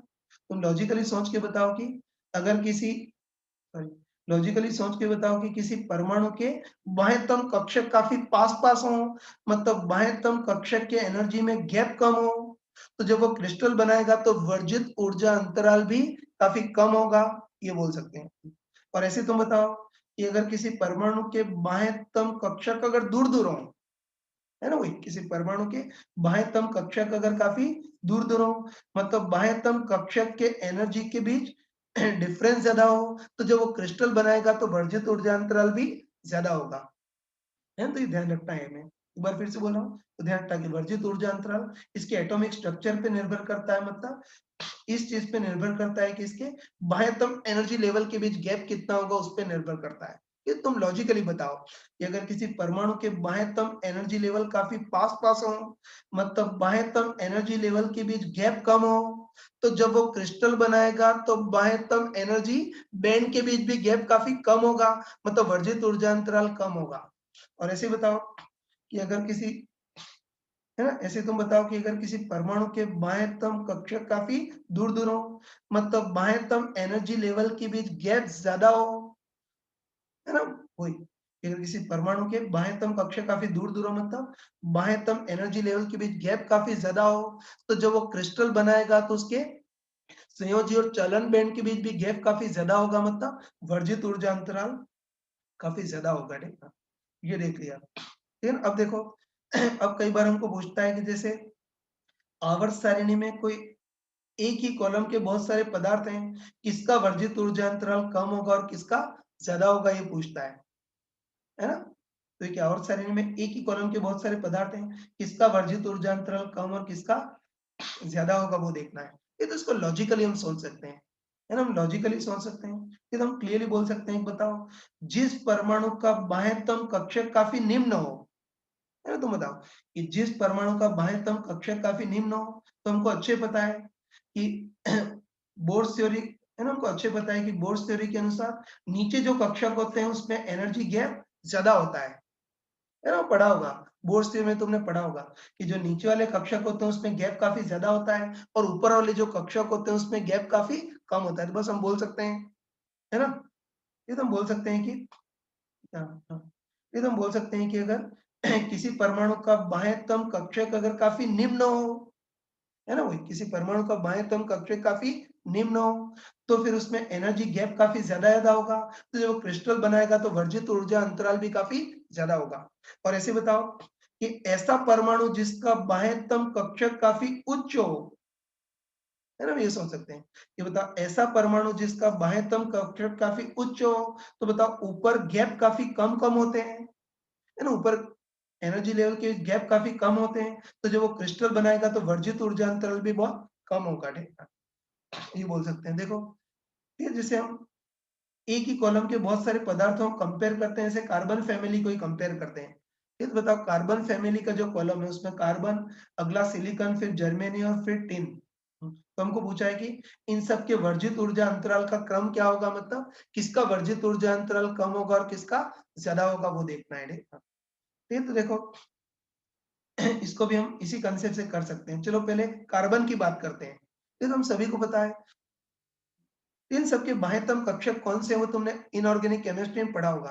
तुमको पता होगा कि कार्बन में बाह्यतम कक्षक कौन सा होता है, N=2, सिलिकॉन में बाह्यतम कक्षक N=3, जर्मेनियम में जर्मेनियम को कैसे लिखते हैं आप, जर्मेनियम में बाह्यतम, सॉरी यार, ये हमको पता है, इनऑर्गेनिक केमिस्ट्री में पढ़ा होगा कि कार्बन परमाणु में बाह्यतम कक्षक N=2 होता है, सिलिकॉन परमाणु में बाह्यतम कक्षक N=3 होता है, जर्मेनियम परमाणु में बाह्यतम कक्षक N=4 और टिन का जो परमाणु उसमें बाह्यतम कक्षक N=5 होता है। बस तुम साफ साफ देख सकते हो कि इसमें जो कार्बन परमाणु है इसका बाह्यतम कक्षक काफी निम्न है। हम देख सकते हैं कि जो कार्बन परमाणु उसका बाह्यतम कक्षक काफी निम्न है, और बाह्यतम कक्षक काफी निम्न है तो बताओ नीचे वाले कक्षकों में एनर्जी गैप ज्यादा होता है। ये बोल सकते हैं कि है ना, बोल सकते हैं कि कार्बन का जो बाह्यतम कक्षक है वो काफी निम्न है ना, और बाह्यतम कक्षक काफी निम्न है तो बताओ नीचे एनर्जी में गैप ज्यादा होता है, तो इसके बाह्यतम कक्षकों के बीच एनर्जी गैप भी ज्यादा होगा, तो जब वो क्रिस्टल बनाएगा तो संयोजी और चलन बैंड के बीच भी गैप काफी ज्यादा होगा, मतलब कार्बन का वर्जित ऊर्जा अंतराल सबसे ज्यादा होगा। सही है ना। ऐसे सिलिकॉन की बात करें तो तुमने पढ़ा होगा कि सिलिकॉन का बाह्यतम कक्षक N=3 होता है, मतलब कार्बन की तुलना में सिलिकॉन का बाह्यतम कक्षक था, सॉरी, कार्बन की तुलना में सिलिकॉन का बाह्यतम कक्षक थोड़ा सा उच्च होता है, और हमको पता है कि ऊपर, है ना, हमको पता है कि ऊपर एनर्जी लेवल काफी पास पास होते हैं, तो इसके बाह्यतम कक्षकों के बीच गैप काफी कम होगा, तो क्रिस्टल बनाएगा तो संयोजी और चलन बैंड के बीच भी गैप काफी कम होगा। ठीक, मतलब इसका वर्जित ऊर्जा अंतराल थोड़ा कम होगा। ऐसे जर्मेनियम, तो जर्मेनियम का बाह्यतम कक्षक N=4 होता है, मतलब जर्मेनियम का बाह्यतम कक्षक थोड़ा और उच्च है, तो बताओ वहां गैप और कम होगा। ठीक है, तो जब क्रिस्टल बनाएगा तो संयोजी और चलन बैंड के बीच भी गैप कम होगा, मतलब इसका वर्जित ऊर्जा अंतराल और कम होगा। ऐसे टिन, तो टिन का बाह्यतम कक्षक N=5 होता है, मतलब इसका बाह्यतम कक्षक और ज्यादा उच्च है, तो बताओ वहां एनर्जी लेवल और पास पास होंगे, मतलब यहाँ एनर्जी लेवल के बीच गैप और कम होगा, तो जब क्रिस्टल बनाएगा तो संयोजी बैंड और चलन बैंड के बीच भी गैप काफी कम होगा, तो इसका वर्जित ऊर्जा अंतराल सबसे कम होगा। ठीक है, बस हम पक्का बोल सकते हैं कि जो कार्बन फैमिली है ना, पक्का बोल सकते हैं जो कार्बन फैमिली है उसमें कार्बन का वर्जित ऊर्जा अंतराल ज्यादा, फिर सिलिकॉन का कम, जर्मेनियम का कम और टिन का और कम होगा। ये थोड़े से मान भी ध्यान में रख सकते हैं, कोई रटना जरूरी नहीं है, ऐसे जनरल नॉलेज के लिए ध्यान रखना कि कार्बन के लिए वर्जित ऊर्जा अंतराल काफी ज्यादा होता है, 3 इलेक्ट्रॉनिक वोल्ट से भी ज्यादा होता है, लगभग 5 या 6 इलेक्ट्रॉनिक वोल्ट होता है। सीलियम, सॉरी, सिलिकॉन के लिए वर्जित ऊर्जा अंतराल थोड़ा सा कम होता है, लगभग 1.1 इलेक्ट्रॉनिक वोल्ट होता है। जर्मेनियम के लिए वर्जित ऊर्जा अंतराल और कम होता है, लगभग 0.7 इलेक्ट्रॉनिक वोल्ट। और ध्यान रखना कि टिन के लिए तो वर्जित ऊर्जा अंतराल टेंड्स टू 0 होता है, और आगे तुम पढ़ोगे कि टिन के लिए वर्जित ऊर्जा अंतराल टेंड्स टू 0 होता है, इसलिए टिन धातु में आ जाता है, ठीक है, या चालकों में आ जाता है, तो ध्यान रखना। आगे तुम पढ़ोगे कि जिसका वर्जित ऊर्जा अंतराल काफी ज्यादा हो वो अचालक, जिसका वर्जित ऊर्जा अंतराल टेंड्स टू 0 वो चालक, और जिसका वर्जित ऊर्जा अंतराल ठीक ठाक हो, मॉडरेट हो, ठीक है, 3 इलेक्ट्रॉनिक वोल्ट से कम हो तो वो अर्धचालक में आता है। ठीक है, बस ये सारी चीजें हम इससे देख सकते हैं। हाँ बच्चों, ठीक है, अभी हमने एनर्जी बैंड का पूरा कंसेप्ट देख लिया, लेकिन देखो हमने तो एनर्जी बैंड का जो कंसेप्ट है वो मॉलिक्यूलर ऑर्बिटल थ्योरी के आधार पर पढ़ा, और ध्यान रखना कि एनर्जी बैंड को समझने के लिए जो मॉलिक्यूलर ऑर्बिटल थ्योरी है वही सबसे बेस्ट है, क्योंकि वो तुमने केमिस्ट्री में पढ़ रखी होगी, तो हम तो इसको मॉलिक्यूलर ऑर्बिटल थ्योरी से ही पढ़ेंगे। लेकिन एनसीईआरटी ने, ठीक है ना, अपनी जो एनसीईआरटी की बुक है उसने एनर्जी बैंड को थोड़ा दूसरे दृष्टिकोण से समझाया है। ये तो ध्यान रखना, ये जो एनसीईआरटी की बुक है उसमें एनर्जी बैंड को थोड़ा सा दूसरे दृष्टिकोण से बताया है। ये तो एनसीईआरटी ने एनर्जी बैंड को समझाने के लिए, ये साइंटिस्ट था फेलिक्स ब्लॉच, जिसने एनर्जी बैंड की पहली बार खोज की थी। ये तो एनसीईआरटी ने एनर्जी बैंड को समझाने के लिए, ये फेलिक्स ब्लॉच जो साइंटिस्ट था उसने जो रिसर्च, है ना, जो साइंटिस्ट था उसने एनर्जी बैंड के लिए जो रिसर्च पेपर पब्लिश किया था, उस रिसर्च पेपर का ही कुछ भाग एनसीईआरटी ने दे रखा है। ये एनसीईआरटी के पेज नंबर 470 पर यानी साइंटिस्ट ने रिसर्च पेपर पब्लिश किया था उसी का एक भाग दे रखा है, ठीक है। तो एक बार चलो फटाफट एनर्जी बैंड को इस दृष्टिकोण से भी समझ लेते हैं। चीज वही है लेकिन बोलने का दृष्टिकोण थोड़ा डिफरेंट है ना। अपने 12th लेवल पर तो हम मॉलिक्यूलर ऑर्बिटल थ्योरी से ही समझते हैं, लेकिन अगर तुम रिसर्च लेवल पे देखो तो तुमको फिर इस तरीके से देखना होगा, ठीक है। तो एनसीईआरटी ने इस रिसर्च पेपर के आधार पर समझा रखा है, तो उसको भी एक बार देख लेना, ठीक है। जैसे मान लेते हैं कि दो सिलिकॉन के परमाणु हैं, है ना, मान लेते हैं दो सिलिकॉन के परमाणु हैं जो T टेंड्स टू 0 केल्विन पर रखे हुए हैं। अब ऐसा करते हैं कि इन परमाणुओं के बीच दूरी लगातार घटाते हैं। तो हम देखते हैं कि परमाणुओं के बीच दूरी लगातार घटाएंगे तो इनके एनर्जी लेवल किस टाइप से मॉडिफाई होंगे, उसको इस फेलिक्स ब्लॉच ने प्रॉपर डिटेल में इसकी खोज की थी और इसको डिटेल में बताया था, ठीक है। हम उसके जस्ट रिजल्ट ही देखते हैं, ठीक है। तो चलो मान लेते हैं दो सिलिकॉन के परमाणु हैं और चलो पहले केस में मान लेते हैं कि इन परमाणुओं के बीच दूरी टेंड्स टू इनफाइनाइट है ना, इसको भाग ए बोला है। ये तो ध्यान रखना कि दो सिलिकॉन के परमाणु हैं और चलो पहले केस में मान लेते हैं कि इन परमाणुओं के बीच दूरी टेंड्स टू इनफाइनाइट है। तो हमको अच्छे पता है कि इन परमाणुओं के बीच दूरी टेंड्स टू इनफाइनाइट हो तब तो एक का दूसरे पर प्रभाव नहीं पड़ेगा, तो तब तो इसके एनर्जी लेवल बिल्कुल शार्प और वेल डिफाइंड होंगे, ठीक है। ये तो पता होगा कि दोनों सिलिकॉन परमाणुओं के बीच शुरू में दूरी टेंड्स टू इनफाइनाइट है, तब तो इनके ऑर्बिट अतिव्यापित नहीं होंगे ना, तो तब तो इनके एनर्जी लेवल बिल्कुल शार्प और वेल डिफाइंड होंगे।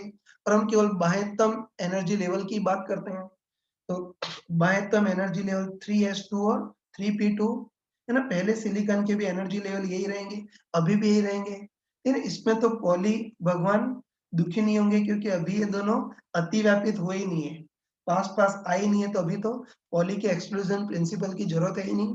ये तो हम बोल सकते हैं कि अगर इन परमाणुओं के बीच दूरी टेंड्स टू इनफाइनाइट हो तब तो दोनों के एनर्जी लेवल बिल्कुल शार्प होंगे और वेल डिफाइंड होंगे, 3s2 और 3p2 ये होंगे। अब चलो, अब हम ऐसा करते हैं कि सिलिकॉन के परमाणु की भी दूरी घटाते हैं, है ना। तो अब ऐसा करते हैं कि सिलिकॉन परमाणु को पास-पास लाते हैं, मतलब इनकी भी दूरी घटाते हैं। ये तो वही मॉलिक्यूलर ऑर्बिटल थ्योरी में हमने पढ़ा था, है ना। मॉलिक्यूलर ऑर्बिटल थ्योरी में ही पढ़ा था कि अगर इन सिलिकॉन के परमाणु को अगर पास-पास लाएं, है ना, इनकी भी दूरी घटाएं, मतलब इनको पास-पास लाएं, तो अब इनके ऑर्बिट थोड़े अतिव्यापित होंगे, है ना, पढ़ा था। इनको पास-पास लाएं मतलब दूरी घटाएं, तो अब इनके ऑर्बिट अतिव्यापित होंगे और ऑर्बिट अतिव्यापित होकर के मॉलिक्यूलर ऑर्बिट में कन्वर्ट होंगे, या शॉर्ट फॉर्म में बोले तो इनके जो एनर्जी लेवल है वो थोड़े से फैल जाएंगे, है ना, पढ़ा था। दूरी अगर घटाएं तो इनके ऑर्बिट अतिव्यापित होंगे, मॉलिक्यूलर ऑर्बिट में कन्वर्ट हो जाएंगे। ये तो मॉलिक्यूलर ऑर्बिट में कन्वर्ट हो जाएंगे, मतलब दूसरे शब्दों में बोल सकते हैं कि अब एनर्जी लेवल शार्प नहीं होंगे, अब एनर्जी लेवल थोड़े से फैल जाएंगे और इसको भाग बी बोला है। अब ऐसा करते हैं कि इनके बीच दूरी और घटाते हैं, है ना। तब ऐसा करते हैं कि इनके बीच दूरी और घटाते हैं। ये तो ध्यान रखना कि इनके बीच दूरी और घटाएंगे, है ना, ध्यान रखना कि अगर सिलिकॉन परमाणु की बीच दूरी और घटाएंगे, और सर एक चीज बताना भूल गया, सॉरी यार। देखिए शुरू में दोनों परमाणु अनंत दूरी पे थे तब तो एनर्जी लेवल बिल्कुल शार्प थे, 3s2 और 3p2, है ना। और चलो मान लेते हैं कि क्रिस्टल में ऐसे ऐसे n परमाणु है, ठीक है। तो बताओ एक 3s2 में 2 इलेक्ट्रॉन है, क्रिस्टल में ऐसे ऐसे n परमाणु है जहाँ n का मान 10 की पावर 23 है ना। तो बताओ 3s2 में कितने इलेक्ट्रॉन होंगे, 2n इलेक्ट्रॉन होंगे, और 3p2 में भी 2n इलेक्ट्रॉन होंगे। कंफ्यूज तो नहीं हो, तो वही मान लेते हैं कोई क्रिस्टल है जिसमें n परमाणु है जहाँ n का मान 10 की पावर 23 के आसपास होगा। तो बताओ एक 3s2 में 2 इलेक्ट्रॉन है, तो ऐसे ऐसे n परमाणु है तो उसमें 2n इलेक्ट्रॉन होंगे और इसमें भी 2n होंगे, ठीक है। चलो और आगे बढ़ते हैं। अब चलो ऐसा करते हैं कि परमाणु को पास पास लाते हैं। ये तो हमको पता है कि इनके परमाणु को पास पास लाएंगे तो मॉलिक्यूलर ऑर्बिटल थ्योरी के अनुसार अब इनके ऑर्बिट अतिव्यापित थोड़े से होंगे, और ऑर्बिट अतिव्यापित होंगे तो वो मॉलिक्यूलर ऑर्बिट में कन्वर्ट हो जाएंगे। फिर मॉलिक्यूलर ऑर्बिट में कन्वर्ट हो जाएंगे तो दूसरे शब्दों में बोल सकते हैं कि इनके एनर्जी लेवल थोड़े से फैल जाएंगे। और ध्यान रखना कि ये जो 2n इलेक्ट्रॉन थे वो इधर रहेंगे, और ये जो 2n इलेक्ट्रॉन है वो इस भाग में लाई करेंगे, है ना? तो बोल सकते हैं कि दूरी थोड़ी सी कम करेंगे, इसको भाग बी बोलते हैं। तो एनर्जी लेवल थोड़े से फैल जाएंगे, और ये जो 2n इलेक्ट्रॉन है वो इस भाग में उपस्थित होंगे, और ये जो 2n इलेक्ट्रॉन है इस भाग में उपस्थित होंगे। अब चलो, अब ऐसा करते हैं कि इन सिलिकॉन परमाणु को और पास लाते हैं, है ना भाई? जब सिलिकॉन परमाणु को और पास लाते हैं तो ध्यान रखना कि सिलिकॉन परमाणु को और पास लाएंगे तो इनके ऑर्बिट और ज्यादा अतिव्यापित होंगे, और अब एक स्थिति ऐसी आएगी जब ये 2n इलेक्ट्रॉन और ये 2n इलेक्ट्रॉन, मतलब ये जो 4n इलेक्ट्रॉन है वो पूरे इस भाग में होंगे, मतलब अब ये जो 4n इलेक्ट्रॉन है वो यहां से लेकर के यहां तक इनकी ऊर्जा कितनी भी हो सकती है, ठीक है? ये मत पूछना कि ऐसा क्यों, ठीक है? ये साइंटिस्ट ने पूरी रिसर्च पेपर पब्लिश किया था, जो इसके लगभग 10 सालों की मेहनत थी, हर एक चीज को उसने डिटेल में किया था, मैथमेटिकली। अपने एनसीईआरटी में इसके जस्ट रिजल्ट ही दे रखे हैं, तो ध्यान रखना कि दूरी और घटाएंगे तो एक स्थिति ऐसी आएगी जब ये वाला भाग और ये वाला भाग दोनों कंबाइन हो जाएगा, मतलब ये 2n और ये 2n, मतलब टोटल 4n इलेक्ट्रॉन है ना। पूरे क्रिस्टल में जो 4n बाह्यतम इलेक्ट्रॉन है वो इस भाग में कहीं भी पाए जा सकते हैं, मतलब अब ये जो 4n इलेक्ट्रॉन है उनकी ऊर्जा यहाँ से यहाँ तक कुछ भी हो सकती है, ठीक है? इसको भाग सी बोला है, ठीक? अब चलो ऐसा करते हैं कि अब सिलिकॉन परमाणु को और पास लाते हैं, तो दूरी और घटाते हैं, और ध्यान रखना कि अगर सिलिकॉन परमाणु को और पास लाए मतलब दूरी और घटाएं, तो फिर एक स्थिति ऐसी आएगी जब ये जितने भी 4n इलेक्ट्रॉन है ना, जितने भी बाह्यतम 4n इलेक्ट्रॉन है वो सारे इलेक्ट्रॉन इस भाग में उपस्थित होंगे, और जो ऊपर वाला जो भाग है उसमें कोई इलेक्ट्रॉन 0 केल्विन ताप पर उपस्थित नहीं होगा। तो ये ध्यान रखना कि अगर दूरी और घटाते हैं, है ना, तो परमाणु को और पास लाते हैं तो दूरी और घटाते हैं, तो फिर एक स्थिति ऐसी आएगी जब बाह्य, फिर जब बाह्यतम सारे के सारे 4n इलेक्ट्रॉन इस वाले भाग में आ जाएंगे, और जो ऊपर वाला भाग है उसमें कोई भी इलेक्ट्रॉन उपस्थित नहीं होगा, कम से कम 0 केल्विन ताप पर, तो इस वाले भाग में कोई भी इलेक्ट्रॉन उपस्थित नहीं होगा, ठीक है? ये और ध्यान रखना कि क्रिस्टल में परमाणुओं के बीच जो दूरी होती है इतनी होती है, ठीक है ना? क्रिस्टल में जो परमाणुओं के बीच दूरी होती है वो इतनी वाली दूरी होती है, तो बस हम बोल सकते हैं कि क्रिस्टल में परमाणु के बीच दूरी इतनी होती है ना, तो बस हम बोल सकते हैं कि क्रिस्टल में, है ना, क्रिस्टल में परमाणु की दूरी इतनी होगी तो क्रिस्टल में जितने भी बाह्यतम 4n इलेक्ट्रॉन है वो इस वाले भाग में होंगे, बाकी इस वाले भाग में 0 केल्विन पर कोई भी इलेक्ट्रॉन उपस्थित नहीं होगा।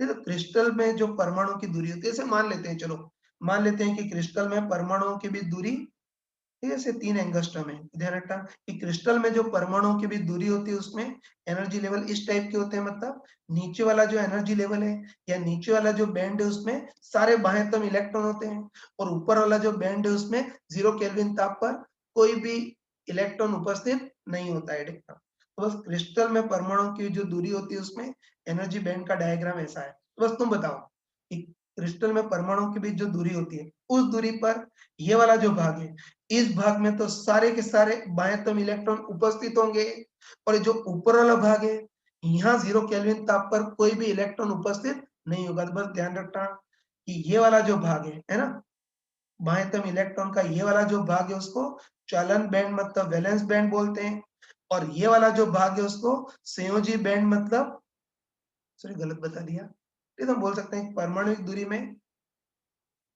थोड़ा बोलने में गलती कर दी मैंने, हिंदी में बोलने में गलती कर दी। ध्यान रखना कि जो क्रिस्टल, ठीक, क्रिस्टल में परमाणु की जो दूरी होती है उसमें एनर्जी बैंड डायग्राम ऐसा होता है, तो बस सारे के सारे बाह्यतम इलेक्ट्रॉन इसी एनर्जी बैंड में होते हैं। तो ध्यान रखना इस एनर्जी बैंड को हम क्या बोलते हैं, संयोजी बैंड मतलब वैलेंस बैंड बोलते हैं। और ध्यान रखना कि ये वाला एनर्जी बैंड है उसको क्या बोलते हैं, चालन बैंड मतलब कंडक्शन बैंड बोलते हैं, ठीक है? तो बस अब हम पक्का बोल सकते हैं कि सिलिकॉन पर, सॉरी, सिलिकॉन क्रिस्टल हो और T टेंड्स टू 0 केल्विन ताप हो तो उसमें सारे बाह्यतम इलेक्ट्रॉन संयोजी बैंड में होंगे, मतलब सहसंयोजी बंधों में बंधे होंगे, और 0 केल्विन ताप पर इसका चालन बैंड या कंडक्शन बैंड बिल्कुल खाली होगा। तो ध्यान रखा कि मॉलिक्यूलर ऑर्बिटल थ्योरी के आधार पर समझा, लेकिन एनसीईआरटी की बुक में इस साइंटिस्ट के रिसर्च पेपर का भाग दे रखा है। ठीक है, तो ये भी मैंने एक्सप्लेन कर दिया।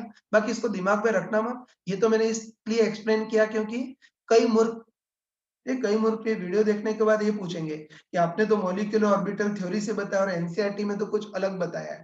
ठीक है, इस टाइप झगड़ा करने लगेंगे। इसलिए महामूर्खों टाइप से मैंने दोनों टाइप से बता दिया। तो दोनों में कंसेप्ट एक ही है, बताने का दृष्टिकोण अलग-अलग है। मॉलिक्यूलर ऑर्बिटल थ्योरी ऐसी है जिसको हम अपने 12th लेवल पर केमिस्ट्री के आधार पर समझ सकते हैं, और ये जो चीज़ बताई वो रिसर्च लेवल की है। बाकी इसमें ये है यार, इनकी दूरी बहुत ज़्यादा होगी तो एनर्जी लेवल शार्प होंगे, दूरी कम करेंगे तो एनर्जी लेवल थोड़े फैलेंगे, दूरी और कम करेंगे तो ऐसी एक स्थिति आएगी जब ये सारे के सारे एनर्जी लेवल एक सिंगल बैंड में कन्वर्ट हो जाएंगे, और दूरी और घटाएंगे मतलब क्रिस्टल में जितनी दूरी होती है इतनी दूरी रखेंगे तो सारे के सारे बाह्यतम इलेक्ट्रॉन इस बैंड में होंगे और ये बैंड बिल्कुल खाली होगा। तो बस ध्यान रखना कि ये वाला जो एनर्जी बैंड होता है उसको संयोजी बैंड मतलब वैलेंस बैंड बोलते हैं, और ये जो एनर्जी बैंड होता है उसको चालन बैंड मतलब कंडक्शन बैंड बोलते हैं। तो सिलिकॉन का क्रिस्टल हो और टी टेंड्स टू 0 केल्विन ताप हो तो उसमें सारे बाह्यतम इलेक्ट्रॉन वैलेंस बैंड में होंगे मतलब सहसंयोजी बंधों में बंधे होंगे। टी टेंड्स टू 0 केल्विन पर चालन बैंड बिल्कुल खाली होगा, है ना। मतलब टी टेंड्स टू 0 केल्विन पर कोई भी इलेक्ट्रॉन बहने के लिए मुक्त अवेलेबल नहीं होगा। ये तो मैंने इससे भी बता दिया। इसकी थ्योरी वोरी कुछ भी लिखने की जरूरत नहीं है, बस बता दिया। सही शब्दों में बोले तो इसको एक कान से सुनना और दूसरे कान से निकाल देना। ये हमको तो मॉलिक्यूलर ऑर्बिटल थ्योरी से ही समझना है। हाँ बच्चों, ठीक है। एनर्जी बैंड को हमने एनसीईआरटी के तरीके से भी पढ़ लिया, लेकिन दिमाग में इतना कॉम्प्लिकेट तरीका ध्यान रखने की जरूरत नहीं है। हमको तो अपने मॉलिक्यूलर ऑर्बिटल थ्योरी से जो हमने समझा था उसी टाइप से हमको ध्यान में रखना है। ठीक, ये तो देखो, अब इसमें एक छोटी चीज में बताना रह गया है। जैसे कोई सिलिकॉन का क्रिस्टल है तो उसके एनर्जी बैंड हम पढ़ चुके हैं अभी। इसके एनर्जी बैंड पढ़ चुके हैं कि ये संयोजी बैंड होगा जिसमें इलेक्ट्रॉन सहसंयोजी बंधों से बंधे होंगे, और एक चालन बैंड होगा जिसमें इलेक्ट्रॉन बहने के लिए मुक्त होंगे। तो सिलिकॉन के एनर्जी बैंड पढ़ लिए, ठीक है। अब इसमें एक छोटी चीज बताना रह गया।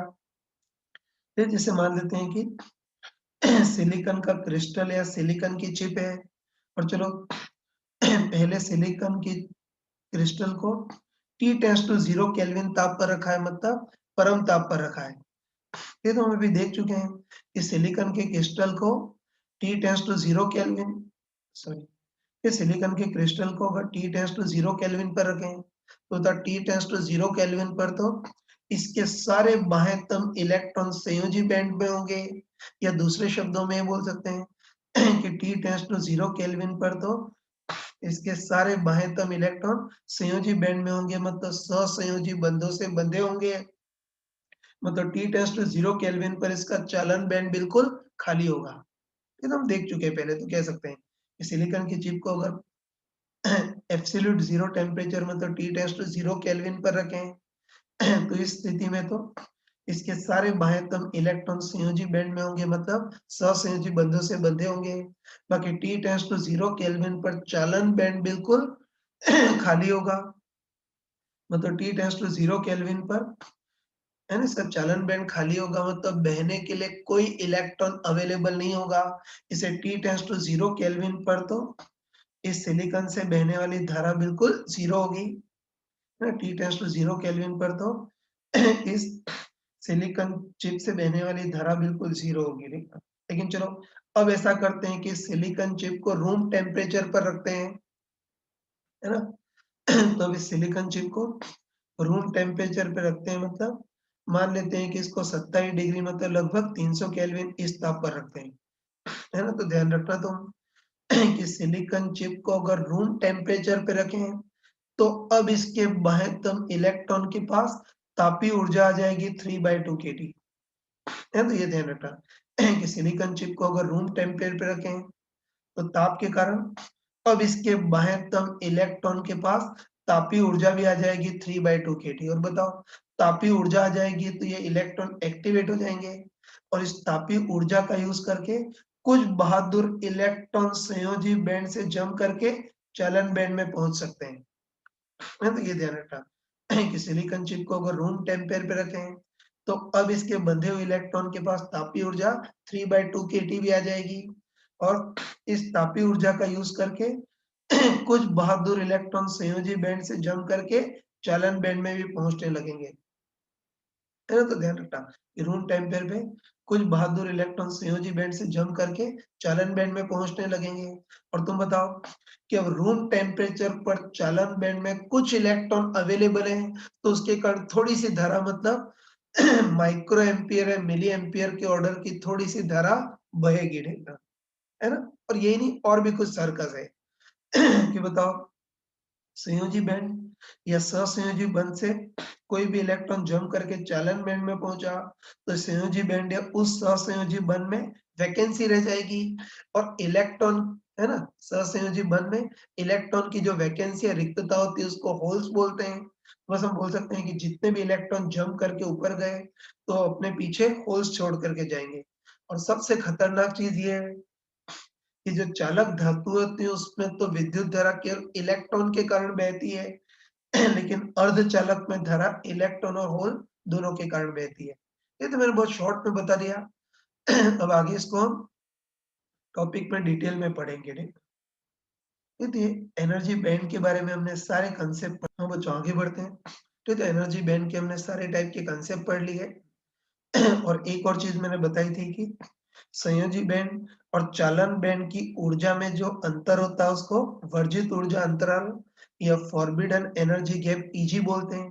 ध्यान रखना तो कि वर्जित ऊर्जा अंतराल के आधार पर जितने भी ठोस है उसको 3 कैटेगरी में बांट सकते हैं। तो ध्यान रखना कि वर्जित ऊर्जा अंतराल एक बहुत इंपॉर्टेंट चीज है, तो ध्यान रखना इस वर्जित ऊर्जा अंतराल के आधार पर सारे ठोसों को हम 3 कैटेगरी में बांट सकते हैं। जैसे कुछ तो होते हैं अचालक, कुछ होते हैं चालक और कुछ होते हैं अर्धचालक। तो ध्यान रखना कि वर्जित ऊर्जा अंतराल के आधार पर ठोस को हम 3 कैटेगरी में बांट सकते हैं, चालक, अचालक और अर्धचालक। तो चलो पहले हम अचालक को स्टडी करते हैं। इस अचालक को इंग्लिश में नॉन कंडक्टर बोलते हैं। तो पहले हम अचालक को स्टडी करते हैं। और तुम सभी को पता है कि अचालक के प्रैक्टिकल एग्जाम्पल कौन से हैं? कार्बन, कांच, लकड़ी, प्लास्टिक, रबर, ड्राई NaCl, ये सब अचालक के एग्जाम्पल हैं, ठीक है? सिंपल शब्दों में बोले तो जिससे प्लग को छूने पर करंट नहीं है उसको अचालक बोलते हैं, ठीक है? ये तो अचालक के सारे एग्जाम्पल तुमको पता होंगे कि कार्बन, कांच, प्लास्टिक, रबर, है ना, लकड़ी, ये सब अचालक के एग्जाम्पल है, ठीक है? तो चलो एक बार देखते हैं कि अचालक क्या नॉन कंडक्टर में एनर्जी बैंड कैसे होते हैं वो देखते हैं। ठीक है, तो ध्यान रखना, ये ध्यान रखना कि अचालक में भी एक तो संयोजी बैंड, ये ध्यान रखना कि अचालक में भी एक तो संयोजी बैंड मतलब वैलेंस बैंड होता है जिसमें सारे इलेक्ट्रॉन सहसंयोजी बंधों से बंधे होते हैं और एक चालक बैंड होता है मतलब कंडक्शन बैंड होता है जिसमें इलेक्ट्रॉन बहने के लिए मुक्त होते हैं। ठीक है, तो ध्यान रखना कि अचालक में भी एक तो संयोजी बैंड होता है जिसमें इलेक्ट्रॉन सहसंयोजी बंधों से बंधे होते हैं और एक चालन बैंड होता है जिसमें इलेक्ट्रॉन बहने के लिए मुक्त होते हैं, ठीक है? और ध्यान रखना तुम, ये अच्छे ध्यान रखना, इन दोनों के बीच जो गैप होता है उसको वर्जित ऊर्जा अंतराल बोलते हैं ना। और अच्छे ध्यान रखना कि जो अचालक होता है उसमें संयोजी और चालन बैंड के बीच जो वर्जित ऊर्जा अंतराल है वो बहुत ज्यादा होता है, मतलब 3 इलेक्ट्रॉनिक वोल्ट से भी ज्यादा होता है। जैसे कार्बन के लिए वर्जित ऊर्जा अंतराल कुछ 5 या 5.2 इलेक्ट्रॉनिक वोल्ट ऐसा कुछ होता है, ठीक है? तो बस ध्यान रखना कि अचालक में एक तो संयोजी बैंड जिसमें इलेक्ट्रॉन सहसंयोजी बंधों से बंधे होंगे, एक चालन बैंड जिसमें इलेक्ट्रॉन बहने के लिए मुक्त होंगे। लेकिन ध्यान रखना कि अचालक में संयोजी और चालन बैंड के बीच जो वर्जित ऊर्जा अंतराल होता है वो बहुत ज्यादा होता है। मतलब अचालक में जो वर्जित ऊर्जा अंतराल होता है वो 3 इलेक्ट्रॉनिक वोल्ट से भी ज्यादा होता है, ठीक है? तुम बताओ कि अचालक में वर्जित ऊर्जा अंतराल काफी ज्यादा होता है, इसलिए इस अचालक को अगर रूम टेम्परेचर पे भी रखें फिर भी ये इलेक्ट्रॉन संयोजी बैंड से चालन बैंड तक जंप नहीं कर पाएंगे। ये तुम खुद बताओ ना यार कि अचालक में वर्जित ऊर्जा अंतराल काफी ज्यादा होता है, इतना ज्यादा होता है कि रूम टेम्परेचर पर भी इसके इलेक्ट्रॉन संयोजी बैंड से चालन बैंड में जंप नहीं कर पाएंगे। इससे रूम टेम्परेचर में भी इसका चालन बैंड बिल्कुल खाली होगा, बहने के लिए कोई भी मुक्त इलेक्ट्रॉन अवेलेबल नहीं होगा। इसे अचालक से बहने वाली धारा बिल्कुल 0 होगी। मैंने लिख दिया है। यह चालक जो अचालक होते हैं उसमें वर्जित ऊर्जा अंतराल बहुत ज्यादा होता है, 3 इलेक्ट्रॉनिक वोल्ट से भी ज्यादा होता है। ये तो वर्जित ऊर्जा अंतराल इतना ज्यादा होता है कि रूम टेम्परेचर पर भी इलेक्ट्रॉन संयोजी बैंड से चालन बैंड में जंप नहीं कर पाते हैं, क्योंकि ये एनर्जी गैप बहुत ज्यादा होता है। ठीक है, इतना ज्यादा होता है कि रूम टेम्परेचर पर भी इलेक्ट्रॉन संयोजी बैंड से चालन बैंड में जंप नहीं कर पाते हैं। तो रूम टेम्परेचर पर भी इसका चालन बैंड खाली होगा, बहने के लिए कोई मुक्त इलेक्ट्रॉन अवेलेबल नहीं होगा। इससे अचालक में तो बहने वाली धारा बिल्कुल 0 होती है ना। तो अचालक के बारे में देख लिया। अब चलो दूसरा चालक या कंडक्टर देखते हैं। इसके एग्जाम्पल बताऊंगे कि जितनी भी धातु होती हैं जैसे silver, copper, aluminium, iron, sodium, इस टाइप की जितनी भी धातु होती हैं वो सब चालक होती हैं, कंडक्टर होती हैं। ठीक, तो हम चालक या कंडक्टर के बारे में देखते हैं। तो ध्यान रखना कि जो चालक पदार्थ होते हैं, जो चालक पदार्थ होते हैं उसमें भी संयोजी बैंड होता है जिसमें इलेक्ट्रॉन सहसंयोजी बंधों से बंधे होते हैं। फिर इसमें चालन बैंड होता है जिसमें इलेक्ट्रॉन बहने के लिए मुक्त होते हैं, है ना। और अच्छे ध्यान रखना कि जो अचालक है उसमें तो संयोजी और चालन बैंड के बीच वर्जित ऊर्जा अंतराल बहुत ज्यादा होता है, लेकिन जो चालक होते हैं उसमें संयोजी और चालन बैंड के बीच वर्जित ऊर्जा अंतराल होता ही नहीं है। एक्चुअली चालक में तो संयोजी और चालन बैंड दोनों अति व्यापित होते हैं। तो ये ध्यान रखना, यह चालक में वर्जित ऊर्जा अंतराल बहुत ज्यादा होता है, 3 इलेक्ट्रॉनिक वोल्ट से भी ज्यादा होता है। लेकिन जो चालक होता है उसमें संयोजी और चालन बैंड के बीच वर्जित ऊर्जा अंतराल होता ही नहीं है। मतलब जो चालक होते हैं उसमें संयोजी बैंड और चालन बैंड आपस में अति व्यापित होते हैं, मतलब ओवरलैप्ड होते हैं। ये ध्यान रखना, चालक में चालन बैंड और संयोजी बैंड दोनों अति व्यापित होते हैं, मतलब ओवरलैप्ड होते हैं, है ना। और तुम बताओ अति व्यापित होते हैं मतलब इस बार हम बोल सकते हैं कि दोनों के बीच दरवाजा खुला होता है, मतलब प्रभावी रूप से चालकों में वर्जित ऊर्जा अंतराल होता ही नहीं है। ये तो मैंने लिख भी दिया है कि चालक में संयोजी बैंड और चालन बैंड आपस में अति व्यापित होते हैं। ये मतलब इसमें अनपढ़ों के शब्दों में बोल सकते हैं कि इसमें संयोजी बैंड और चालन बैंड के बीच दरवाजा खुला होता है, मतलब प्रभावी रूप से कोई वर्जित ऊर्जा अंतराल होता ही नहीं है। इसमें दोनों बैंड के बीच दरवाजा बिल्कुल खुला होता है। तो इसमें संयोजी बैंड के इलेक्ट्रॉन चालन बैंड में बड़े आराम से पहुंच जाते हैं, उसके लिए इनको जंप करने की भी जरूरत नहीं पड़ती है। तो ये ध्यान रखना कि चालक में दोनों बैंड अति व्यापित होते हैं, मतलब अनपढ़ों के शब्दों में बोले तो संयोजी और चालन बैंड के बीच दरवाजा खुला होता है। तो इसमें संयोजी बैंड के इलेक्ट्रॉन चालन बैंड में बड़े आराम से पहुंच जाते हैं, उसके लिए इनको जंप करने की भी जरूरत नहीं होती है। तो इसके इलेक्ट्रॉन चालन बैंड में बहुत इजीली पहुंच जाएंगे। तो इसके तो चालन बैंड में बहुत सारे मुक्त इलेक्ट्रॉन अवेलेबल होंगे, तो धारा बहुत आसानी से बह पाएगी। ये तो चालक में धारा बहुत आसानी से बह जाती है। ठीक है, ये हो गया। चलो अब तीसरा अर्धचालक, ये सबकी थ्योरी मैंने लिख दी है। ये तो अभी हमने अचालक और चालक पढ़ा। अब ठोस में तीसरे टाइप की कैटेगरी होती है अर्धचालक, जिसको इंग्लिश में सेमीकंडक्टर बोलते हैं। और तुम सभी को पता होगा कि अर्धचालक के दो सबसे स्टैंडर्ड एग्जांपल कौन से होते हैं, सिलिकॉन और जर्मेनियम। वैसे तो और भी बहुत सारे होते हैं, लेकिन अर्धचालक के सबसे कॉमन एग्जांपल होते हैं सिलिकॉन और जर्मेनियम। तो अर्धचालक में एनर्जी बैंड देखते हैं। ये तो ध्यान रखना ये ध्यान रखना कि अर्धचालक में भी एक तो संयोजी बैंड होता है जिसमें इलेक्ट्रॉन सहसंयोजी बंधों से बंधे होते हैं, और एक चालन बैंड होता है जिसमें इलेक्ट्रॉन बहने के लिए मुक्त होते हैं। ये तो ध्यान रखना कि अर्धचालक में भी संयोजी बैंड होता है जिसमें इलेक्ट्रॉन सहसंयोजी बंधों से बंधे होते हैं, एक चालन बैंड होता है जिसमें इलेक्ट्रॉन बहने के लिए मुक्त होते हैं। है ना। और अच्छे ध्यान रखना तुम कि अचालक में तो जो वर्जित ऊर्जा अंतराल होता है वो बहुत ज्यादा होता है, 3 इलेक्ट्रॉनिक वोल्ट से भी ज्यादा होता है। उसके बाद चालक में वर्जित ऊर्जा अंतराल होता ही नहीं है। लेकिन जो अर्धचालक है उसमें संयोजी और चालन बैंड के बीच वर्जित ऊर्जा अंतराल होता तो है, लेकिन वो बहुत कम होता है, मतलब 3 इलेक्ट्रॉनिक वोल्ट से भी कम होता है ना। तो ये ध्यान रखना, ये तो अच्छे ध्यान रखना कि अचालक में वर्जित ऊर्जा अंतराल बहुत ज्यादा होता है, 3 इलेक्ट्रॉनिक वोल्ट से भी ज्यादा होता है। चालक में वर्जित ऊर्जा अंतराल होता ही नहीं है, लेकिन जो अर्धचालक है उसमें वर्जित ऊर्जा अंतराल होता तो है लेकिन काफी कम होता है, 3 इलेक्ट्रॉनिक वोल्ट से भी कम होता है, ठीक है। जैसे सिलिकॉन के लिए अगर वर्जित ऊर्जा अंतराल देखना हो तो लगभग है 1.1 इलेक्ट्रॉनिक वोल्ट के आसपास, और जर्मेनियम के लिए वर्जित ऊर्जा अंतराल लगभग 0.7 इलेक्ट्रॉनिक वोल्ट के आसपास। तो बस पता चल गया क्या चालक में वर्जित ऊर्जा अंतराल बहुत ज्यादा, चालक में वर्जित ऊर्जा अंतराल होता ही नहीं है लेकिन अर्धचालक में वर्जित ऊर्जा अंतराल होता तो है लेकिन वो काफी कम होता है, इनफैक्ट 3 इलेक्ट्रॉनिक वोल्ट से भी कम होता है, ठीक है।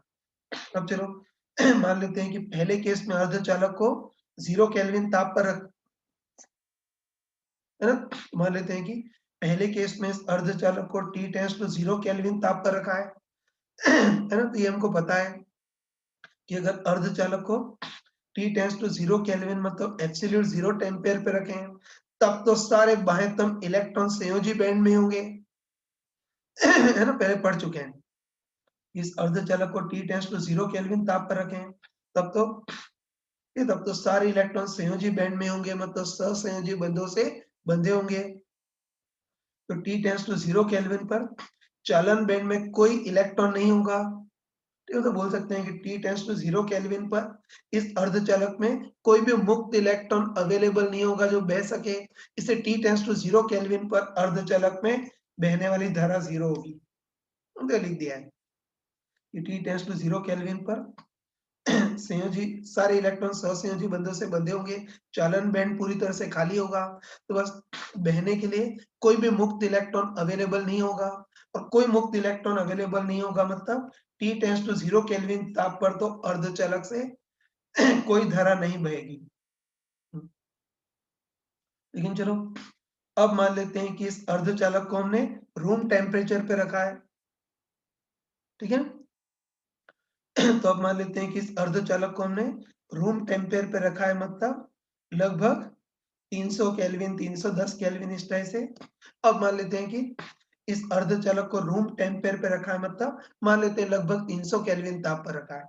ये तो हमको अच्छे पता है कि अर्धचालक को अगर रूम टेम्परेचर पे रखें तो इसके जो संयोजी इलेक्ट्रॉन है उसके पास तापीय ऊर्जा 3/2 kT आ जाएगी, मैंने बता चुका हूँ कि अर्धचालक को अगर रूम टेम्परेचर पे रखें तो अब इसके संयोजी इलेक्ट्रॉन के पास तापीय ऊर्जा 3/2 kT आ जाएगी, और तापीय ऊर्जा आ जाएगी तो एक्टिवेट होंगे।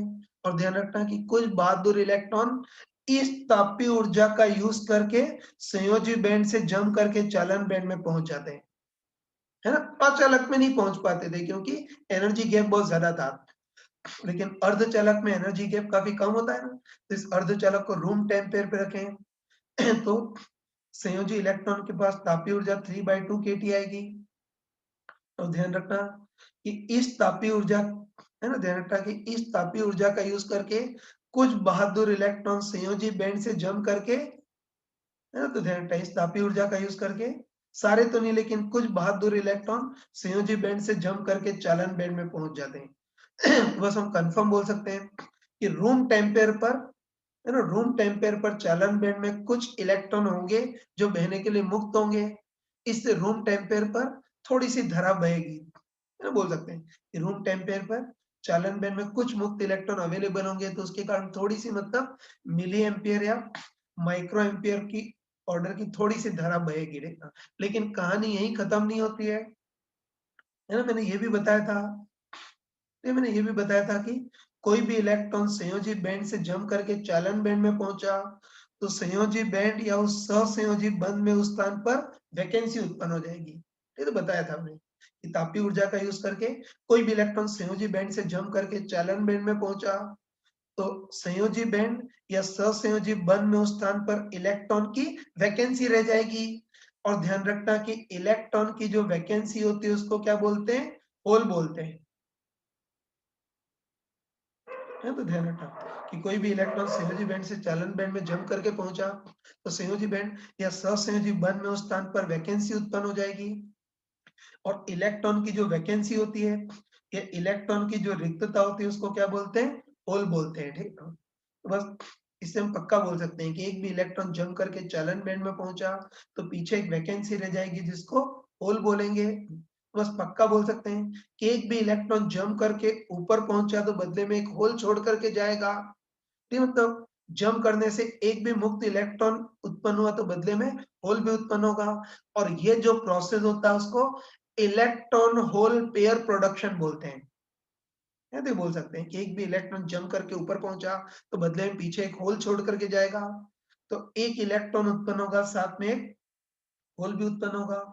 और इस प्रोसेस को क्या बोलते हैं? Electron hole pair production. ये हिंदी में इलेक्ट्रॉन होल युग्म उत्पादन ये बोलते हैं। ठीक है ना? ये हमने देख लिया कि कोई भी इलेक्ट्रॉन जंप करके चालन बैंड में पहुंचेगा तो संयोजी बैंड या सहसंयोजी बंध में उस स्थान पर वैकेंसी उत्पन्न हो जाएगी और इलेक्ट्रॉन की जो वैकेंसी होती है उसको होल बोलते हैं। ठीक है। एक और चीज हम बोल सकते हैं कि जो होल है वो इलेक्ट्रॉन की कमी है, इलेक्ट्रॉन की वैकेंसी है, इससे होल एक धन आवेश के तुल्य है, मतलब प्लस ई आवेश के तुल्य है।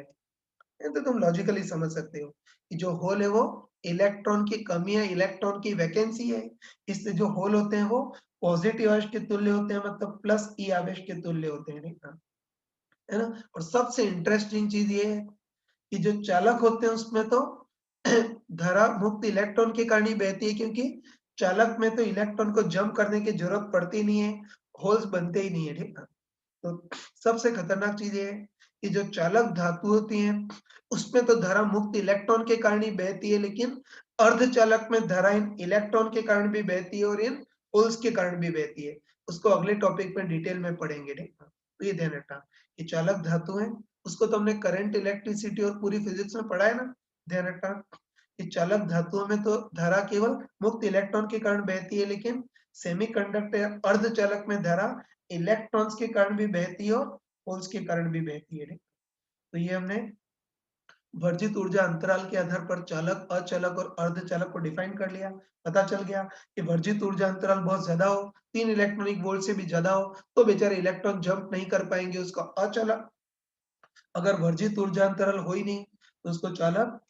लेकिन अगर वर्जित ऊर्जा अंतराल हो तो सही लेकिन काफी कम हो तो फिर उसको अर्धचालक बोलेंगे। और उसमें इलेक्ट्रॉन जंप कर सकते हैं तो इलेक्ट्रॉन और होल उत्पन्न होते हैं। तो ये वाला सारा पार्ट कर लिया। ठीक है। आगे बोर्ड में प्रॉब्लम नहीं हो उसके लिए इसकी प्रॉपर लैंग्वेज लिख दी है मैंने। ठीक है। अचालक का ये लिख दिया है, वीडियो पॉज करके नोट कर लेना। चालक के बारे में ये सारी लिख दी है और अर्धचालक के बारे में ये डिटेल लिख दिया है। और लास्ट की जो चीजें बोली थी वो भी मैंने यहाँ प्रॉपर किताबी शब्दों में लिख दिया है।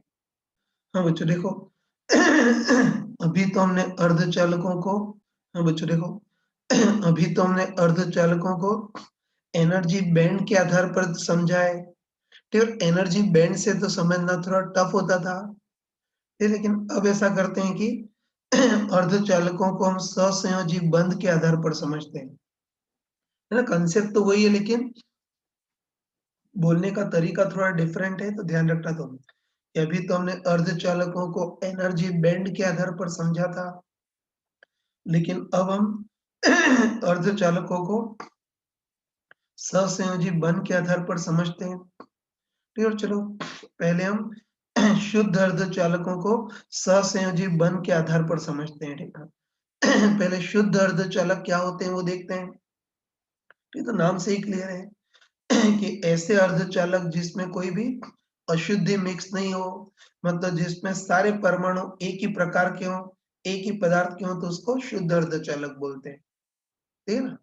तो ध्यान रखना है शुद्ध अर्धचालक मतलब ऐसे अर्धचालक जिसमें सारे एक ही प्रकार के परमाणु हो, जिसमें भी कोई अशुद्धि मिक्स नहीं हो, उसको शुद्ध अर्धचालक बोलते हैं। या हिंदी में इसको नेज अर्धचालक बोलते हैं, या इंग्लिश में इसको इंस्ट्रिंसिक सेमीकंडक्टर बोलते हैं। ठीक, तो ध्यान रखना कि अभी तक तो शुद्ध अर्धचालकों को हमने एनर्जी बैंड के आधार पर समझा था, जो थोड़ा सोचना टफ होता था, लेकिन अब हम शुद्ध अर्धचालक को बेसिक सहसंयोजी बंध के आधार पर समझते हैं। है ना? तो इसको ध्यान से देखना। देखो, जैसे मान लेते हैं कि इस बार कोई शुद्ध अर्धचालक है, जैसे मान लेते हैं कि कोई सिलिकॉन की चिप है, तो मान लेते हैं कि कोई शुद्ध अर्धचालक है, मतलब कोई सिलिकॉन का क्रिस्टल या सिलिकॉन की कोई पतली सी चिप है ना? तो इसको सहसंयोजी बंधों के आधार पर समझते हैं। ये तो देखो, वैसे तो सिलिकॉन का स्ट्रक्चर टेट्राहेड्रन होता है, लेकिन इसको 2D में प्लॉट करें तो इसका फिगर हम इस टाइप से बना सकते हैं, ठीक है ना? सिंपल फिगर ही देखते हैं। तो देखो, जैसे मान लेते हैं कोई सिलिकॉन का क्रिस्टल या सिलिकॉन की चिप है। अब हमको अच्छे पता है कि सिलिकॉन के बाह्य तम कक्षक में 4 इलेक्ट्रॉन होते हैं, है ना? तुमको पता है कि सिलिकॉन के बाह्य तम कक्षक में 4 इलेक्ट्रॉन होते हैं। इसलिए एक सिलिकॉन का परमाणु 4 सहसंयोजी बंधों से बंधा होता है। ध्यान रखना, इसको डबल बॉन्ड मत समझना, सिंगल बॉन्ड ही है ना? केमिस्ट्री में तुम सिंगल बॉन्ड को ऐसे रिप्रेजेंट करते हो, लेकिन फिजिक्स में सिंगल बॉन्ड को ऐसे प्रदर्शित करते हैं। तुम खुद बताओ कि केमिस्ट्री में तुम सिंगल बॉन्ड को ऐसे प्रदर्शित करते हो। और तुमको पता होगा कि एक सिंगल बॉन्ड में 2 इलेक्ट्रॉन शेयर्ड होते हैं, मैंने पढ़ा होगा कि एक सिंगल बॉन्ड या एक सहसंयोजी बंधों में 2 इलेक्ट्रॉन शेयर्ड होते हैं, जिसमें एक इलेक्ट्रॉन तो इस सिलिकॉन का होता है और एक इलेक्ट्रॉन इस सिलिकॉन का। बस एक सिंगल बॉन्ड में 2 इलेक्ट्रॉन शेयर्ड होते हैं, इसलिए फिजिक्स में सिंगल बॉन्ड को ऐसे प्रदर्शित करते हैं, इसमें ये बंधा हुआ एक इलेक्ट्रॉन और ये बंधा हुआ दूसरा इलेक्ट्रॉन। तो समझ जाना, ठीक? वही बोल रहा हूँ। ठीक, हमको पता है कि सिलिकॉन के बाह्यतम कक्षक में 4 इलेक्ट्रॉन होते हैं, इसलिए एक सिलिकॉन 4 सहसंयोजी बंधों से बंधा होता है, ठीक है?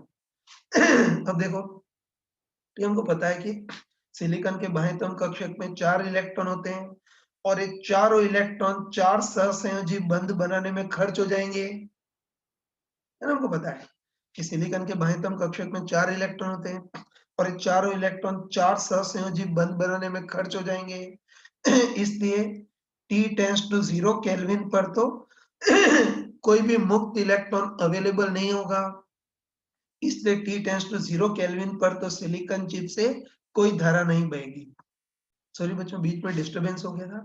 ठीक, तो वही मान लेते हैं कि कोई सिलिकॉन की चिप है और पहले एब्सोल्यूट 0 टेम्प सॉरी ये कोई सिलिकॉन की चिप है और पहले मान लेते हैं कि एब्सोल्यूट 0 टेम्परेचर पे रखी है, मतलब T टेंड्स टू 0 केल्विन पे रखी है। तो हमको अच्छे पता है कि सिलिकॉन के बाह्यतम कक्षक में 4 इलेक्ट्रॉन होते हैं और ये चारों बाह्यतम इलेक्ट्रॉन 4 सहसंयोजी बंध बनाने में खर्च हो जाएंगे। तो T टेंड्स टू 0 केल्विन पर तो कोई भी मुक्त इलेक्ट्रॉन नहीं बचेगा, है ना? ये चारों इलेक्ट्रॉन 4 सहसंयोजी बंध बनाने में खर्च हो जाएंगे।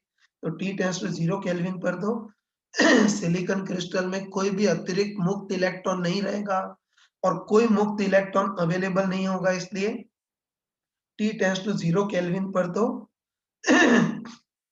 T टेंड्स टू 0 केल्विन पर तो इस सिलिकॉन चिप से कोई धारा नहीं बहेगी, ठीक है? लेकिन चलो अब मान लेते हैं कि सिलिकॉन चिप को रूम टेम्परेचर पे रखा है, जैसे मान लेते हैं कि 300 केल्विन ताप पर रखा है, है ना? वही क्या मान लेते हैं कि सिलिकॉन की चिप को रूम टेम्परेचर पे रखा है, मतलब लगभग 300 केल्विन ताप पर रखा है। ये तो हमको अच्छे पता है।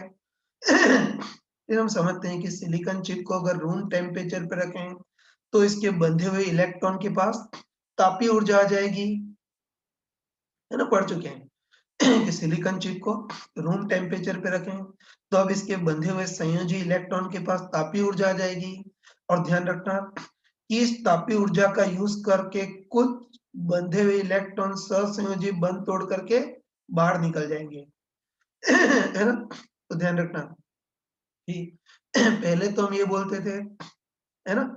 पहले तो हम ये बोलते थे कि इस तापीय ऊर्जा का यूज करके कुछ इलेक्ट्रॉन संयोजी बैंड से चालन बैंड में जंप कर जाते हैं और यहाँ भी ये बोल रहे हैं कि इस तापीय ऊर्जा का यूज करके कुछ इलेक्ट्रॉन सहसंयोजी बंध को तोड़ करके बाहर निकल जाएंगे। दोनों का मतलब एक ही है। ये तो ध्यान रखना कि इलेक्ट्रॉन का संयोजी बैंड से जंप करके चालन बैंड में पहुंचना या इलेक्ट्रॉन का सहसंयोजी बंध तोड़ करके बाहर निकल जाना, दोनों का मतलब सेम ही है, ठीक है? तो वही मान लेते हैं सिलिकॉन की चिप को रूम टेम्परेचर पे रखते हैं, मतलब लगभग 300 केल्विन ताप पर रखते हैं तो बस अब इसके बंधे हुए इलेक्ट्रॉन के पास तापीय ऊर्जा आ जाएगी और इस तापीय ऊर्जा का यूज करके कुछ बहादुर इलेक्ट्रॉन संयोजी बंध को तोड़ करके बाहर निकल जाएंगे, सही है ना।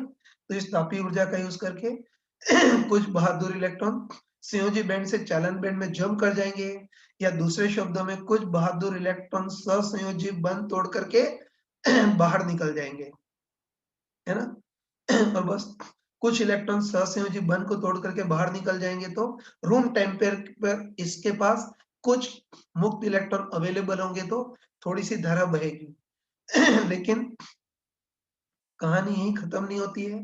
तो हम देख चुके हैं कि रूम टेम्परेचर पर तापीय ऊर्जा का यूज करके कुछ बहादुर इलेक्ट्रॉन संयोजी बंध को तोड़ करके बाहर निकल जाएंगे। और ध्यान रखना कि कोई भी इलेक्ट्रॉन संयोजी बंध को तोड़ करके बाहर निकल गया तो उस सहसंयोजी बंध में एक वैकेंसी उत्पन्न हो जाएगी, है ना। बोल सकते हैं कि कोई भी इलेक्ट्रॉन सहसंयोजी बंध को तोड़ करके बाहर निकल गया तो उस सहसंयोजी बंध में वैकेंसी या रिक्तता रह जाएगी जिसको होल्स बोलेंगे। तो बस हम बोल सकते हैं कि एक भी इलेक्ट्रॉन सहसंयोजी बंध को तोड़ करके बाहर निकल गया तो अपने पीछे एक होल छोड़ करके जाएगा। मतलब जंप करने के कारण एक भी इलेक्ट्रॉन उत्पन्न हुआ तो उतने ही होल भी उत्पन्न होंगे, है ना। कह सकते हैं कि जंप करने के कारण जितने इलेक्ट्रॉन उत्पन्न होंगे उतने ही होल उत्पन्न होंगे। और है ना, जंप करने के कारण एक इलेक्ट्रॉन उत्पन्न होता है तो पीछे पीछे एक होल भी उत्पन्न होता है। इस प्रोसेस को इलेक्ट्रॉन होल पेयर प्रोडक्शन बोलते हैं। और चिंता मत करना, ये जो भी मैं बोल रहा हूँ प्रॉपर शब्दों में मैंने लिख भी दिया है यहाँ। है ना। ये तो ये देख लिया कि तापी सॉरी सिलिकॉन चिप को रूम टेम्परेचर पे रखें तो तापीय ऊर्जा का यूज करके कुछ इलेक्ट्रॉन संयोजी बैंड से चालन बैंड में जंप कर जाते हैं, या दूसरे शब्दों में कुछ इलेक्ट्रॉन सहसंयोजी बंधों को तोड़ करके बाहर निकल जाते हैं। एक भी इलेक्ट्रॉन जंप करके बाहर निकला तो पीछे एक रिक्तता उत्पन्न हो जाएगी जिसको होल्स बोलेंगे। तो जंप करके जितने इलेक्ट्रॉन उत्पन्न होंगे उतने ही होल्स उत्पन्न होंगे। तो इस प्रोसेस को इलेक्ट्रॉन होल पेयर प्रोडक्शन बोलते हैं, ठीक है। और सबसे इंपॉर्टेंट चीज ये है कि चालक धातुओं में तो धारा केवल मुक्त इलेक्ट्रॉन के कारण बहती है। चालक में तो होल उत्पन्न होते ही नहीं क्योंकि उसमें तो इलेक्ट्रॉन को जंप करने की जरूरत पड़ती ही नहीं है, ठीक है। तो ध्यान रखना, सबसे इंपॉर्टेंट चीज ये है कि चालक धातुओं में तो धारा केवल मुक्त इलेक्ट्रॉन के कारण ही बहती थी, लेकिन ये जो सेमीकंडक्टर है उसमें धारा मुक्त इलेक्ट्रॉन के कारण भी बहती है और होल्स के कारण भी बहती है। तो चलो एक बार देखते हैं कि इसमें यानी इस अर्धचालक में धारा कैसे बहेगी वो देखते हैं, ठीक है। तो वही मान लेते हैं कि शुद्ध सिलिकॉन का क्रिस्टल है, मतलब सिलिकॉन की कोई चिप है जिसमें जितने इलेक्ट्रॉन उत्पन्न हुए उतने ही होल्स उत्पन्न हुए ना। तो बस इसमें धारा बहानी है। तो चलो मान लेते हैं कि धारा बहाने के लिए हमने कोई बैटरी लगा दी, है ना। तो धारा बहाने के लिए सिलिकॉन चिप से कोई बैटरी लगा दी तो बस अब इसमें धारा कैसे बहेगी वो देखते हैं। ये तो धारा बहाने के लिए सिलिकॉन चिप से हमने कोई बैटरी लगा दी। तो चलो सबसे पहले मुक्त इलेक्ट्रॉन्स के कारण धारा कैसे बहेगी वो देखते हैं। ये तो हमको अच्छे पता है कि बताओ बैटरी का जो नेगेटिव सिरा है वो इलेक्ट्रॉन को प्रतिकर्षित करेगा, मतलब इलेक्ट्रॉन पर पीछे की ओर बल लगाएगा, है ना। तो हमको पता है सॉरी, ये हमको अच्छे पता है कि बैटरी का जो नेगेटिव सिरा है ना, बैटरी का जो नेगेटिव सिरा है वो इलेक्ट्रॉन को पीछे की ओर धक्का लगाएगा, है ना। बोल सकते हैं कि बैटरी का नेगेटिव सिरा इन मुक्त इलेक्ट्रॉन को पीछे की ओर धक्का लगाएगा तो उसके कारण मुक्त इलेक्ट्रॉन पीछे की ओर गति करेंगे। और तुम आराम से बताओ कि इलेक्ट्रॉन या नेगेटिव आवेश पीछे की ओर जा रहे हैं तो उसको तुल्य रूप से बोल सकते हैं कि पॉजिटिव आवेश आगे की ओर जा रहे हैं तो ऑर्थोडॉक्स धारा भी आगे की ओर होगी। और इलेक्ट्रॉन के कारण जो धारा बहेगी इसको आई ई बोल देते हैं, ठीक है ना। तो इलेक्ट्रॉन के कारण धारा कैसे बहेगी वो कोई छोटा बच्चा भी समझ सकता है, एकदम अच्छे से समझते हैं कि बैटरी का नेगेटिव सिरा इन मुक्त इलेक्ट्रॉन को पीछे की ओर धक्का लगाएगा तो उसके कारण मुक्त इलेक्ट्रॉन पीछे की ओर जाएंगे। और बताओ मुक्त इलेक्ट्रॉन या नेगेटिव आवेश पीछे की ओर जा रहे हैं तो उसको तुल्य रूप से बोल सकते हैं कि पॉजिटिव आवेश आगे की ओर जा रहे हैं, तो ऑर्थोडॉक्स धारा भी आगे की ओर होगी। तो इलेक्ट्रॉन के कारण जो धारा बह रही है उसको आई इलेक्ट्रॉन बोल देते हैं, वो तो आगे की ओर होगी, है ना। और मुक्त इलेक्ट्रॉन के कारण जो धारा बहती है वो तो हर कोई सोच सकता है, ठीक है। लेकिन इंटरेस्टिंग चीज ये है कि सेमीकंडक्टर में धारा मुक्त इलेक्ट्रॉन के कारण भी बहती है और साथ में होल्स के कारण भी बहती है। बस मुक्त इलेक्ट्रॉन का काम तो हो गया ना। अब हम देखते हैं कि इस सेमीकंडक्टर में होल्स के कारण धारा कैसे बहती है वो देखते हैं। तो चलो तुम सोच के बताओ कि होल जो होता है वो इलेक्ट्रॉन की वैकेंसी होती है है ना, हमको अच्छे पता है कि जो होल्स होता है वो एक्चुअली इलेक्ट्रॉन की वैकेंसी होती है। तो ये होल जो है वो आसपास वाले इलेक्ट्रॉन को ललचाएगा अपने अंदर जाने में, है ना, बोल सकते हैं होल्स इलेक्ट्रॉन की वैकेंसी होती है, तो वो आसपास वाले इलेक्ट्रॉन को अपनी ओर ललचाएगा, मतलब ये आसपास वाले जो इलेक्ट्रॉन है वो उनको इस होल्स को भरने के लिए उकसाएगा, ठीक है। और साथ में बैटरी का जो नेगेटिव सिरा है वो बंधे हुए इलेक्ट्रॉन पर भी पीछे की ओर बल लगाएगा। है ना, तो ये ध्यान रखना, होल्स इलेक्ट्रॉन की वैकेंसी होती है, तो आसपास वाले इलेक्ट्रॉन को अपनी ओर ललचाएगा और साथ में बैटरी का जो नेगेटिव सिरा है वो बंधे हुए इलेक्ट्रॉन पर भी पीछे की ओर बल लगा रहा है, तो कोई ना कोई तो इलेक्ट्रॉन इसके लालच में फंस ही जाएगा, है ना, कोई ना कोई इलेक्ट्रॉन तो इसके लालच में फंस ही आएगा। तो जैसे मान लेते हैं कि ये वाला इलेक्ट्रॉन इसकी लालच में फंस गया, मतलब ये वाला इलेक्ट्रॉन इस होल में समा गया। तुम बताओ, ये वाला इलेक्ट्रॉन इस होल में समा गया तो यहाँ तो वैकेंसी कंप्लीट हो जाएगी, लेकिन यहाँ वैकेंसी उत्पन्न हो जाएगी, है ना। तो होल्स इस तरह से बहते हैं यार, होल्स इलेक्ट्रॉन की वैकेंसी होती है। तो बताओ ये अपनी वैकेंसी कंप्लीट करने के लिए आसपास वाले इलेक्ट्रॉन को अपनी ओर उकसाएगा, मतलब ललचाएगा। और साथ में बैटरी का जो नेगेटिव सिरा है वो बंधे हुए इलेक्ट्रॉन पर पीछे की ओर बल भी लगा रहा है, तो कोई ना कोई इलेक्ट्रॉन तो इसकी लालच में फंसेगा ही। जैसे मान लेते हैं कि ये वाला बंधा हुआ इलेक्ट्रॉन इसकी लालच में फंस गया, मतलब ये बंधा हुआ इलेक्ट्रॉन इस होल में समा गया। तो बताओ ये बंधा हुआ इलेक्ट्रॉन अगर इस होल में समा गया तो यहाँ तो वैकेंसी कंप्लीट हो जाएगी, लेकिन अब यहाँ वैकेंसी उत्पन्न हो जाएगी, मतलब इधर होल्स उत्पन्न हो जाएगा। अब ये होल भी आसपास वाले इलेक्ट्रॉन को अपनी ओर ढलचाएगा और साथ में बैटरी का नेगेटिव सिरा बंधे हुए इलेक्ट्रॉन पर पीछे की ओर बल भी लगा रहा है, तो ये होल भी किसी न किसी बंधे हुए इलेक्ट्रॉन को अपनी ओर खींच ही लेगा। जैसे मान लेते हैं कि जैसे मान लेते हैं कि ये वाला जो इलेक्ट्रॉन है वो इसकी लालच में आकर के चला गया इसके अंदर, है ना। मान लेते हैं कि ये वाला इलेक्ट्रॉन इसकी लालच में आ गया और ये इस होल के अंदर समा गया, तो अब यहाँ वैकेंसी कंप्लीट हो जाएगी, तो अब इधर वैकेंसी उत्पन्न हो जाएगी। तो तुम बताओ कि पहले होल इधर था, फिर होल इधर उत्पन्न हो गया, फिर इधर उत्पन्न हो गया, इस टाइप से हम बोल सकते हैं कि होल्स आगे की ओर जाएंगे। तुम बताओ कि होल्स इलेक्ट्रॉन की कमी होती है, इससे होल्स धन आवेश के तुल्य होते हैं। तो बताओ होल्स पीछे की ओर जा रहे हैं या तुल्य, सॉरी, बताओ होल्स ऐसे आगे की ओर जा रहे हैं या तुल्य धन आवेश भी आगे की ओर जा रहे हैं, तो उसके कारण जो ऑर्थोडॉक्स धारा होगी वो आगे की ओर ही होगी। और होल्स के कारण जो धारा बहती है उसको आई होल बोलते हैं। तो होल के कारण धारा ऐसे बहती है कि होल ने इस इलेक्ट्रॉन को खींच लिया तो यहाँ वैकेंसी कंप्लीट, लेकिन यहाँ उत्पन्न हो जाएगी। इस होल ने इस वाले बंधे हुए इलेक्ट्रॉन को खींच लिया तो यहाँ वैकेंसी कंप्लीट, लेकिन यहाँ होल उत्पन्न हो जाएगा। तो बताओ पहले होल इधर था, फिर इधर आ गया, फिर इधर आ गया, तो बताओ होल आगे की ओर जा रहे हैं और होल इलेक्ट्रॉन की कमी है, पॉजिटिव आवेश के तुल्य है, और होल या पॉजिटिव आवेश आगे की ओर जा रहे हैं, तो उसके कारण ऑर्थोडॉक्स धारा भी आगे की ओर होगी।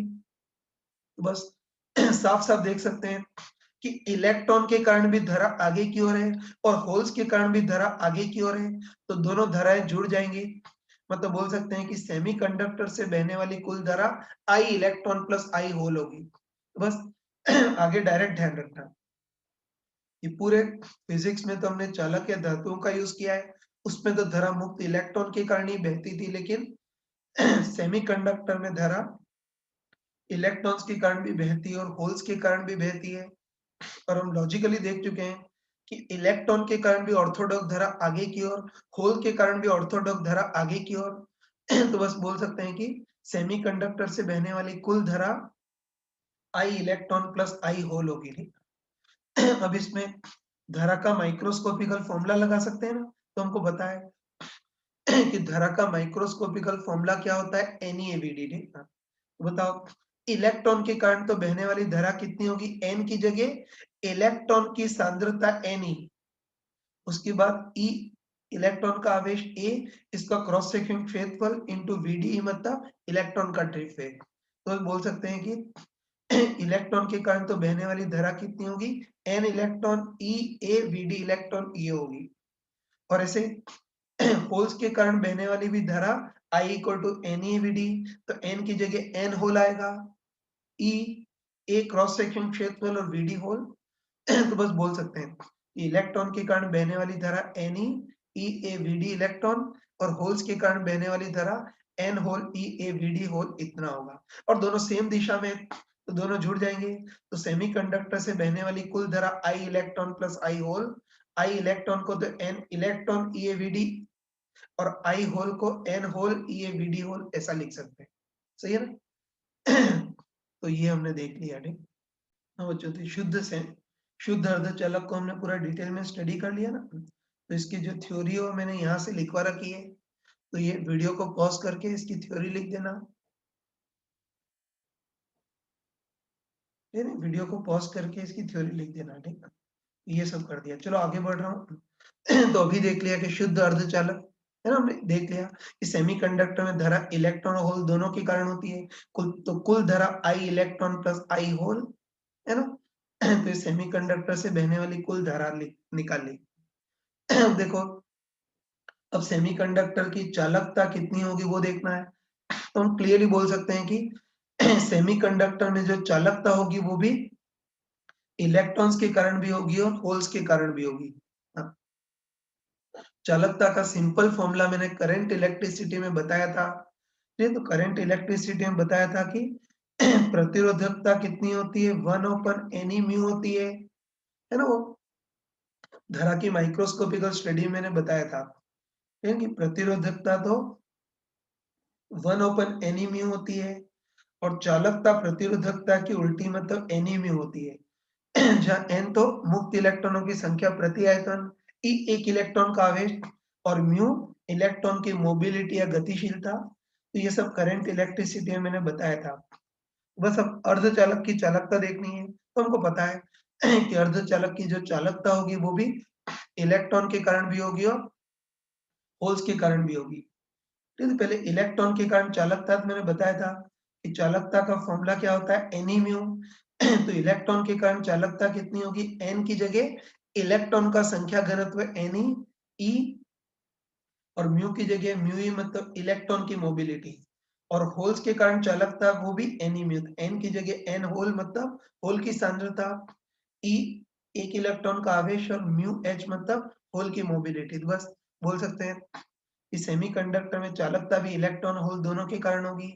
तो इलेक्ट्रॉन के कारण चालकता n electron E mu electron, और होल्स के कारण चालकता n hole E mu whole.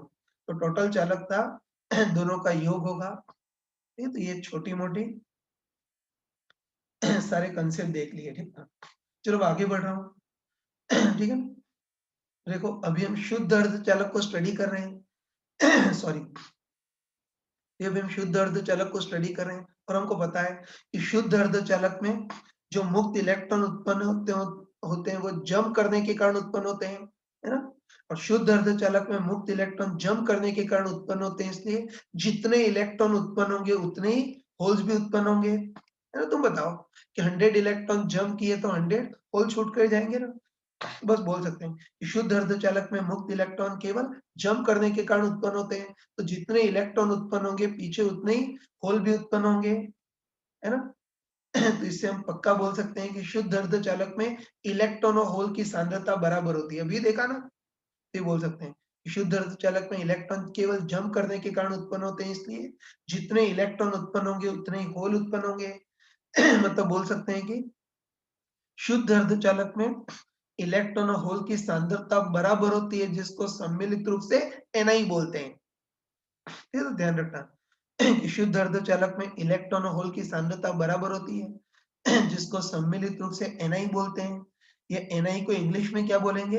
Number density of electron और होल इन इंस्ट्रिंक्टिक सेमीकंडक्टर। शुद्ध अर्धचालक को इंस्ट्रिंक्टिक सेमीकंडक्टर बोलते हैं ना, इसलिए इसको ni बोलते हैं। तो बस आगे बताऊंगा नहीं, याद रखना कि शुद्ध अर्धचालक में इलेक्ट्रॉन होल की संख्या या सांद्रता बराबर होती है, जिसको सम्मिलित रूप से ni बोलते हैं। इसको नंबर डेंसिटी इन इंस्ट्रिंक्टिक सेमीकंडक्टर ऐसा बोलते हैं, है ना? तो ये देख लिया कि शुद्ध अर्धचालक में इलेक्ट्रॉन और होल की सांद्रता बराबर होती है, जिनको सम्मिलित रूप से ni बोलते हैं। अब ये ni किस पर निर्भर करेगा वो देखना है। तो ध्यान रखना, ये जो ni होता है ना, जो ni होता है वो पदार्थ की प्रकृति पे निर्भर करता है। मतलब ये जो भी पदार्थ है उसके वर्जित ऊर्जा अंतराल Eg पर भी निर्भर करता है, और साथ में उस सेमीकंडक्टर के ताप पर भी निर्भर करता है। ठीक है, और ध्यान रखना कि ni का फंक्शन अगर ताप और Eg की फॉर्म में लिखें तो ये होता है C T की पावर 3/2 e की पावर माइनस Eg/2 kT। तो ni का फॉर्मूला T ताप और Eg की फॉर्म में ये होता है। तो इस फॉर्मूले को याद नहीं रखना है, ये तो जस्ट इंफॉर्मेशन की फॉर्म में मैं बता रहा हूँ, इसको कोई याद नहीं रखना है। ठीक है, जस्ट इंफॉर्मेशन की फॉर्म में बता दिया कि ये जो ni होता है वो सबसे मेनली तो उस पदार्थ पे निर्भर करता है, लेकिन साथ में थोड़ा सा ताप पर भी निर्भर करता है। ठीक है ना? अब चलो, जैसे अब ऐसा करते हैं कि ये जो प्योर सेमीकंडक्टर उसका ताप बढ़ाते हैं।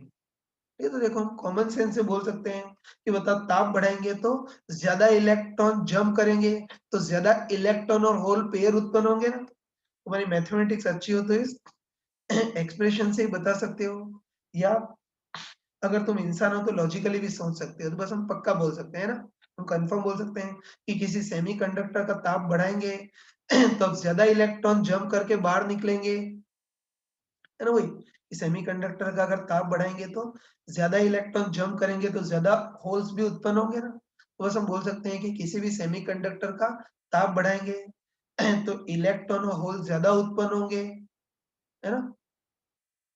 लेकिन इलेक्ट्रॉन और होल की मोबिलिटी कोई खास चेंज नहीं होगी, क्योंकि पहले से इनके पास इलेक्ट्रॉन और होल काफी कम है, तो उनके भी टक्करें कोई बहुत ज्यादा नहीं होगी, है ना? बस हम पक्का बोल सकते हैं, ठीक है? हम कंफर्म बोल सकते हैं कि किसी भी सेमीकंडक्टर का अगर ताप बढ़ाएं तो इलेक्ट्रॉन और होल की भी टक्करें तो कोई खास नहीं होगी, मतलब मोबिलिटी तो कोई खास परिवर्तित नहीं होगी, लेकिन ताप बढ़ाने पर इलेक्ट्रॉन होल की सांद्रता बढ़ जाएगी, तो चालकता भी बढ़ जाएगी। लिखना है ना, मतलब चालकता एनी म्यू होती है यार।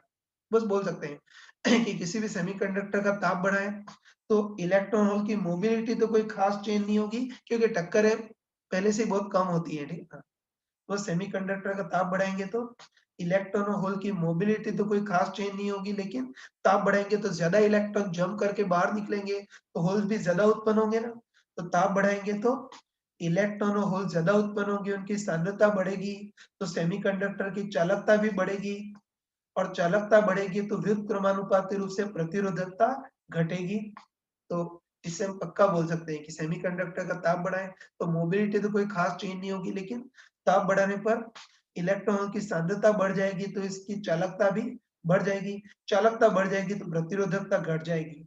बस हम बोल सकते हैं कि सेमीकंडक्टर, हाँ चला, हम बोल सकते हैं कि सेमीकंडक्टर का ताप बढ़ाने पर प्रतिरोधकता घट रही है। इससे जो सेमीकंडक्टर होते हैं उनका प्रतिरोधकता तापी गुणांक नेगेटिव होता है। ये तो ध्यान रखना कि जो चालक होते हैं उसमें तो ताप बढ़ाने पर प्रतिरोधकता बढ़ती है, मतलब प्रतिरोधकता तापी गुणांक पॉजिटिव होता है, लेकिन सेमीकंडक्टर का ताप बढ़ाने पर प्रतिरोधकता घटती है, इसलिए सेमीकंडक्टर का प्रतिरोधकता तापी गुणांक नेगेटिव होता है। ठीक है, ये देख लिया। नहीं, एक और इम्पोर्टेंट पॉइंट है, उसको भी देख लेना। नहीं तो अभी हमने देखा, ठीक है ना, अभी हमने देखा कि जो शुद्ध अर्धचालक होता है उसमें इलेक्ट्रॉन और होल की सांद्रता तो बराबर होती है, जिसको ni बोलते हैं। ठीक है, अब आगे बढ़ रहा हूँ, ये तो ध्यान रखना तुम कि शुद्ध अर्धचालक में, ये ध्यान रखना कि शुद्ध अर्धचालक में इलेक्ट्रॉन और होल की सांद्रता तो बराबर होती है, लेकिन दोनों की मोबिलिटी डिफरेंट होती है। ध्यान रखना शुद्ध अर्धचालक में इलेक्ट्रॉन और होल की सांद्रता तो बराबर होती है, लेकिन इलेक्ट्रॉन और होल की मोबिलिटी या गतिशीलता अलग-अलग होती है। ये तो ध्यान रखना कि प्रैक्टिकल फैक्ट है कि इलेक्ट्रॉन की मोबिलिटी थोड़ी ज्यादा होती है और होल्स की मोबिलिटी कम होती है। ये क्यों होती है उसको भी समझ सकते हैं। ठीक है, तो इसको अनपढ़ों के टाइप से समझ सकते हैं। ठीक है, तो देखो कॉमन सेंस से बोल सकते हैं कि बताओ इलेक्ट्रॉन की गति तो बहुत आसान है ना, बोल सकते हैं कि बताओ जो मुक्त इलेक्ट्रॉन है, ये मुक्त इलेक्ट्रॉन की तो गति काफी आसान है, इसे मुक्त इलेक्ट्रॉन की तो मोबिलिटी ज्यादा होती है। ठीक है, लेकिन जो होल है, ये जो होल है उसकी गति मुश्किल है, क्योंकि बताओ होल को गति करने के लिए बंधे बंधाए इलेक्ट्रॉन को तोड़ना पड़ता है, मतलब बसे बसाए घर को उजाड़ना पड़ता है तो सिंपल शब्दों में बोल सकते हैं कि इलेक्ट्रॉन की तुलना में होल की गति थोड़ी मुश्किल होती है, क्योंकि होल को गति करने के लिए बंधे बंधाए इलेक्ट्रॉन को तोड़ना होता है या बसे बसाए घर को उजाड़ना होता है। मतलब होल की गति थोड़ी मुश्किल होती है, और होल की गति थोड़ी मुश्किल होती है इसलिए इसकी मोबिलिटी कम होगी। तो सिंपल शब्दों में बोल सकते हैं कि जो मुक्त इलेक्ट्रॉन है वो तो बिल्कुल मुक्त है, वो तो आराम से बह सकता है, इससे मोबिलिटी ज्यादा। लेकिन होल की गति मुश्किल होती है, क्योंकि होल को गति करने के लिए बंधे बंधाए इलेक्ट्रॉन को तोड़ना होता है, बसे बसाए घर को उजाड़ना होता है। मतलब होल की गति थोड़ी मुश्किल होती है, तो उसकी मोबिलिटी कम होगी या गतिशीलता कम होगी। तो ये तो अपने अनपढ़ों के शब्दों में बोल दिया। बाकी तुम चाहो तो इसका किताबी एक्सप्लेनेशन भी लिख सकते हो। ठीक है ना, इसका किताबी एक्सप्लेनेशन भी लिख सकते हो। ये तो हमने एनर्जी बैंड डायग्राम देखे थे, ये हमने एनर्जी बैंड डायग्राम देखे थे। ये कौन सा था? संयोजी बैंड मतलब वैलेंस बैंड, और एक चालन बैंड मतलब कंडक्शन बैंड है। तो इसका किताबी रीजन भी देख सकते हैं। ठीक है, ठीक है, तो जैसे इलेक्ट्रॉन की मोबिलिटी की बात करें तो हमको अच्छे पता है कि जो मुक्त इलेक्ट्रॉन है वो तो चालन बैंड में गति करते हैं, है ना, हमको पता है कि जो मुक्त इलेक्ट्रॉन है वो चालन बैंड में गति करते हैं। और बताओ जो चालन बैंड में जो इलेक्ट्रॉन है उसका नाभिक से आकर्षण काफी कम होता है। ये मतलब चालन बैंड में जो इलेक्ट्रॉन है वो नाभिक के साथ कोई खास बंधे हुए नहीं होते हैं।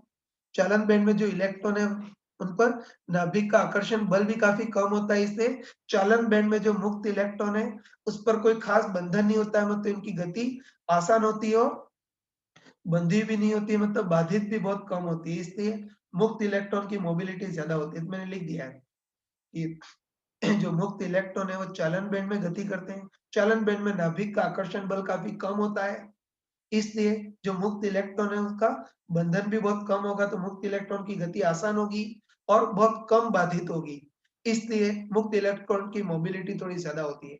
अब होल्स की बात करते हैं तो हमको पता है कि जो होल्स गति करते हैं वो संयोजी बैंड के अंदर गति करते हैं, है ना, हमको पता है कि जो होल्स गति करते हैं वो संयोजी बैंड के अंदर गति करते हैं।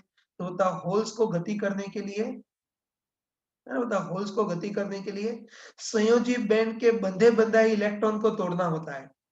तो ये बोल सकते हैं कि होल्स को गति करने के लिए संयोजी बैंड के बंधे बंधाए इलेक्ट्रॉन को तोड़ना होता है। और बताओ चालन बैंड की तुलना में संयोजी बैंड के जो बंधे इलेक्ट्रॉन है उस पर नाभिक का आकर्षण बल ज्यादा होता है, मतलब संयोजी बैंड के जो बंधे हुए इलेक्ट्रॉन है उसका नाभिक से बंधन ज्यादा होता है, तो उस बंधे हुए इलेक्ट्रॉन को तोड़ना थोड़ा मुश्किल होता है, मतलब होल की गति थोड़ी ज्यादा मुश्किल होती है। होल की गति ज्यादा मुश्किल होती है, इससे होल की गतिशीलता मोबिलिटी थोड़ी कम होती है। ये तो किताबी शब्दों में ऐसा लिख सकते हो। बाकी मैंने बताया वो भी तो यही तो बताया यार, इलेक्ट्रॉन तो, है ना, मुक्त इलेक्ट्रॉन तो बिल्कुल मुक्त होते हैं, इजीली गति कर सकते हैं, लेकिन जो होल है उसको बंधे बंधाए इलेक्ट्रॉन को तोड़ना होता है, तो उसकी गति थोड़ी ज्यादा मुश्किल होती है। ये बाकी इसका किताबी एक्सप्लेनेशन ये लिख दिया। और अगर तुम इंजीनियरिंग में जाओगे तुम पढ़ोगे कि अगर सिलिकॉन का क्रिस्टल है, रूम टेम्परेचर पे रखा है, तो उस पर इलेक्ट्रॉन की मोबिलिटी ज्यादा होती है, 1500 सेंटीमीटर स्क्वायर पर वोल्ट इंटू सेकेंड, यूनिट तो करंट इलेक्ट्रिसिटी में बताई थी।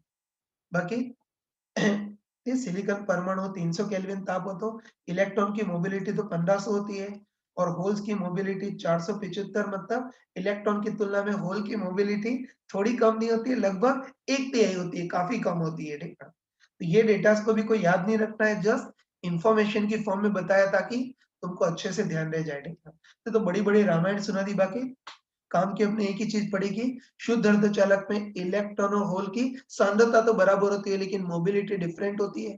इलेक्ट्रॉन की गति आसान होती है, इससे इलेक्ट्रॉन की मोबिलिटी थोड़ी ज्यादा होती है, और होल्स की गति मुश्किल होती है क्योंकि उसको बसे बसाए घर को उजाड़ना होता है, इससे होल्स की गति मुश्किल होती है, उसकी मोबिलिटी इलेक्ट्रॉन से कम होती है, लगभग 1/3 होती है। ठीक है, जो जो मैंने बताया उस सबको मैंने प्रॉपर लिख दिया है, तो तुम नोट कर सकते हो वीडियो पॉज करके। ठीक, शुद्ध अर्धचालक में एक और कंसेप्ट देख सकते हैं। ठीक है, देखो अभी हमने पढ़ा था कि शुद्ध अर्धचालक में, वैसे तो हर अर्धचालक के लिए वैलिड है, ठीक है, तो हमने अभी देखा था कि अर्धचालक में ताप के कारण या तापीय ऊर्जा के कारण इलेक्ट्रॉन और होल पेयर उत्पन्न होते हैं, मैंने पढ़ा था कि अर्धचालक में ताप के कारण या तापीय ऊर्जा के कारण इलेक्ट्रॉन होल पेयर बनते हैं, मतलब उत्पन्न भी होते हैं, और ताप के कारण इलेक्ट्रॉन होल पेयर जो उत्पन्न होते हैं उसको जनरेशन बोलते हैं। ठीक है ना, ये इसको इलेक्ट्रॉन होल पेयर प्रोडक्शन भी बोलते हैं, तो ध्यान रखना कि अर्धचालक में ताप या तापीय ऊर्जा के कारण इलेक्ट्रॉन और होल पेयर लगातार बनते भी रहते हैं, जिसको जनरेशन बोलते हैं, और साथ में कुछ इलेक्ट्रॉन और होल पेयर कंबाइन भी होते हैं, है ना, ध्यान रखना कि साथ में कुछ इलेक्ट्रॉन और होल कंबाइन भी होते रहते हैं, और इलेक्ट्रॉन और होल जो कंबाइन होते हैं उसको रिकॉम्बिनेशन बोलते हैं। ये तो ध्यान रखना तुम, तो तुम अच्छे ध्यान रखना कि अर्धचालक में ये जनरेशन और कॉम्बिनेशन प्रोसेस साथ साथ चलते हैं, तो ध्यान रखना कि, ये ध्यान रखना कि हर अर्धचालक में ताप के कारण इलेक्ट्रॉन और होल पेयर बनते भी रहते हैं, जिसको जनरेशन बोलते हैं, और साथ में इलेक्ट्रॉन और होल पेयर कंबाइन भी होते रहते हैं, जिसको रिकॉम्बिनेशन बोलते हैं। ये और ध्यान रखना कि साम्यावस्था स्थिति के लिए जनरेशन की दर और रिकॉम्बिनेशन की दर बराबर होती है, तो ध्यान रखना कि साम्यावस्था के केस में जनरेशन की दर और रिकॉम्बिनेशन की दर बराबर होती है, इसलिए सेमीकंडक्टर में परिणामी रूप से इलेक्ट्रॉन या होल की सांद्रता समय के साथ कांस्टेंट रहती है। ठीक, ये भी थोड़ा ध्यान रखना, ये जो सेमीकंडक्टर है उसमें इलेक्ट्रॉन होल पेयर बनते हो तो जनरेशन भी होता रहता है, और इलेक्ट्रॉन होल पेयर कई जगह कंबाइन होते हो तो रिकॉम्बिनेशन भी होता रहता है, और साम्यावस्था की स्थिति में जनरेशन की दर और रिकॉम्बिनेशन की दर समान होती है, और दोनों की दर समान हो तो इसीलिए सेमीकंडक्टर में परिणामी रूप से इलेक्ट्रॉन और होल की सांद्रता समय के साथ कांस्टेंट रहती है। ठीक? ये सर हमने पढ़ लिया। ठीक, अभी शुद्ध अर्धचालक को स्टडी किया है। अगली क्लास में हम अशुद्ध अर्धचालक या डॉप सेमीकंडक्टर को स्टडी करेंगे। ठीक, यहाँ तक ढंग से समझ करके नोट कर लेना।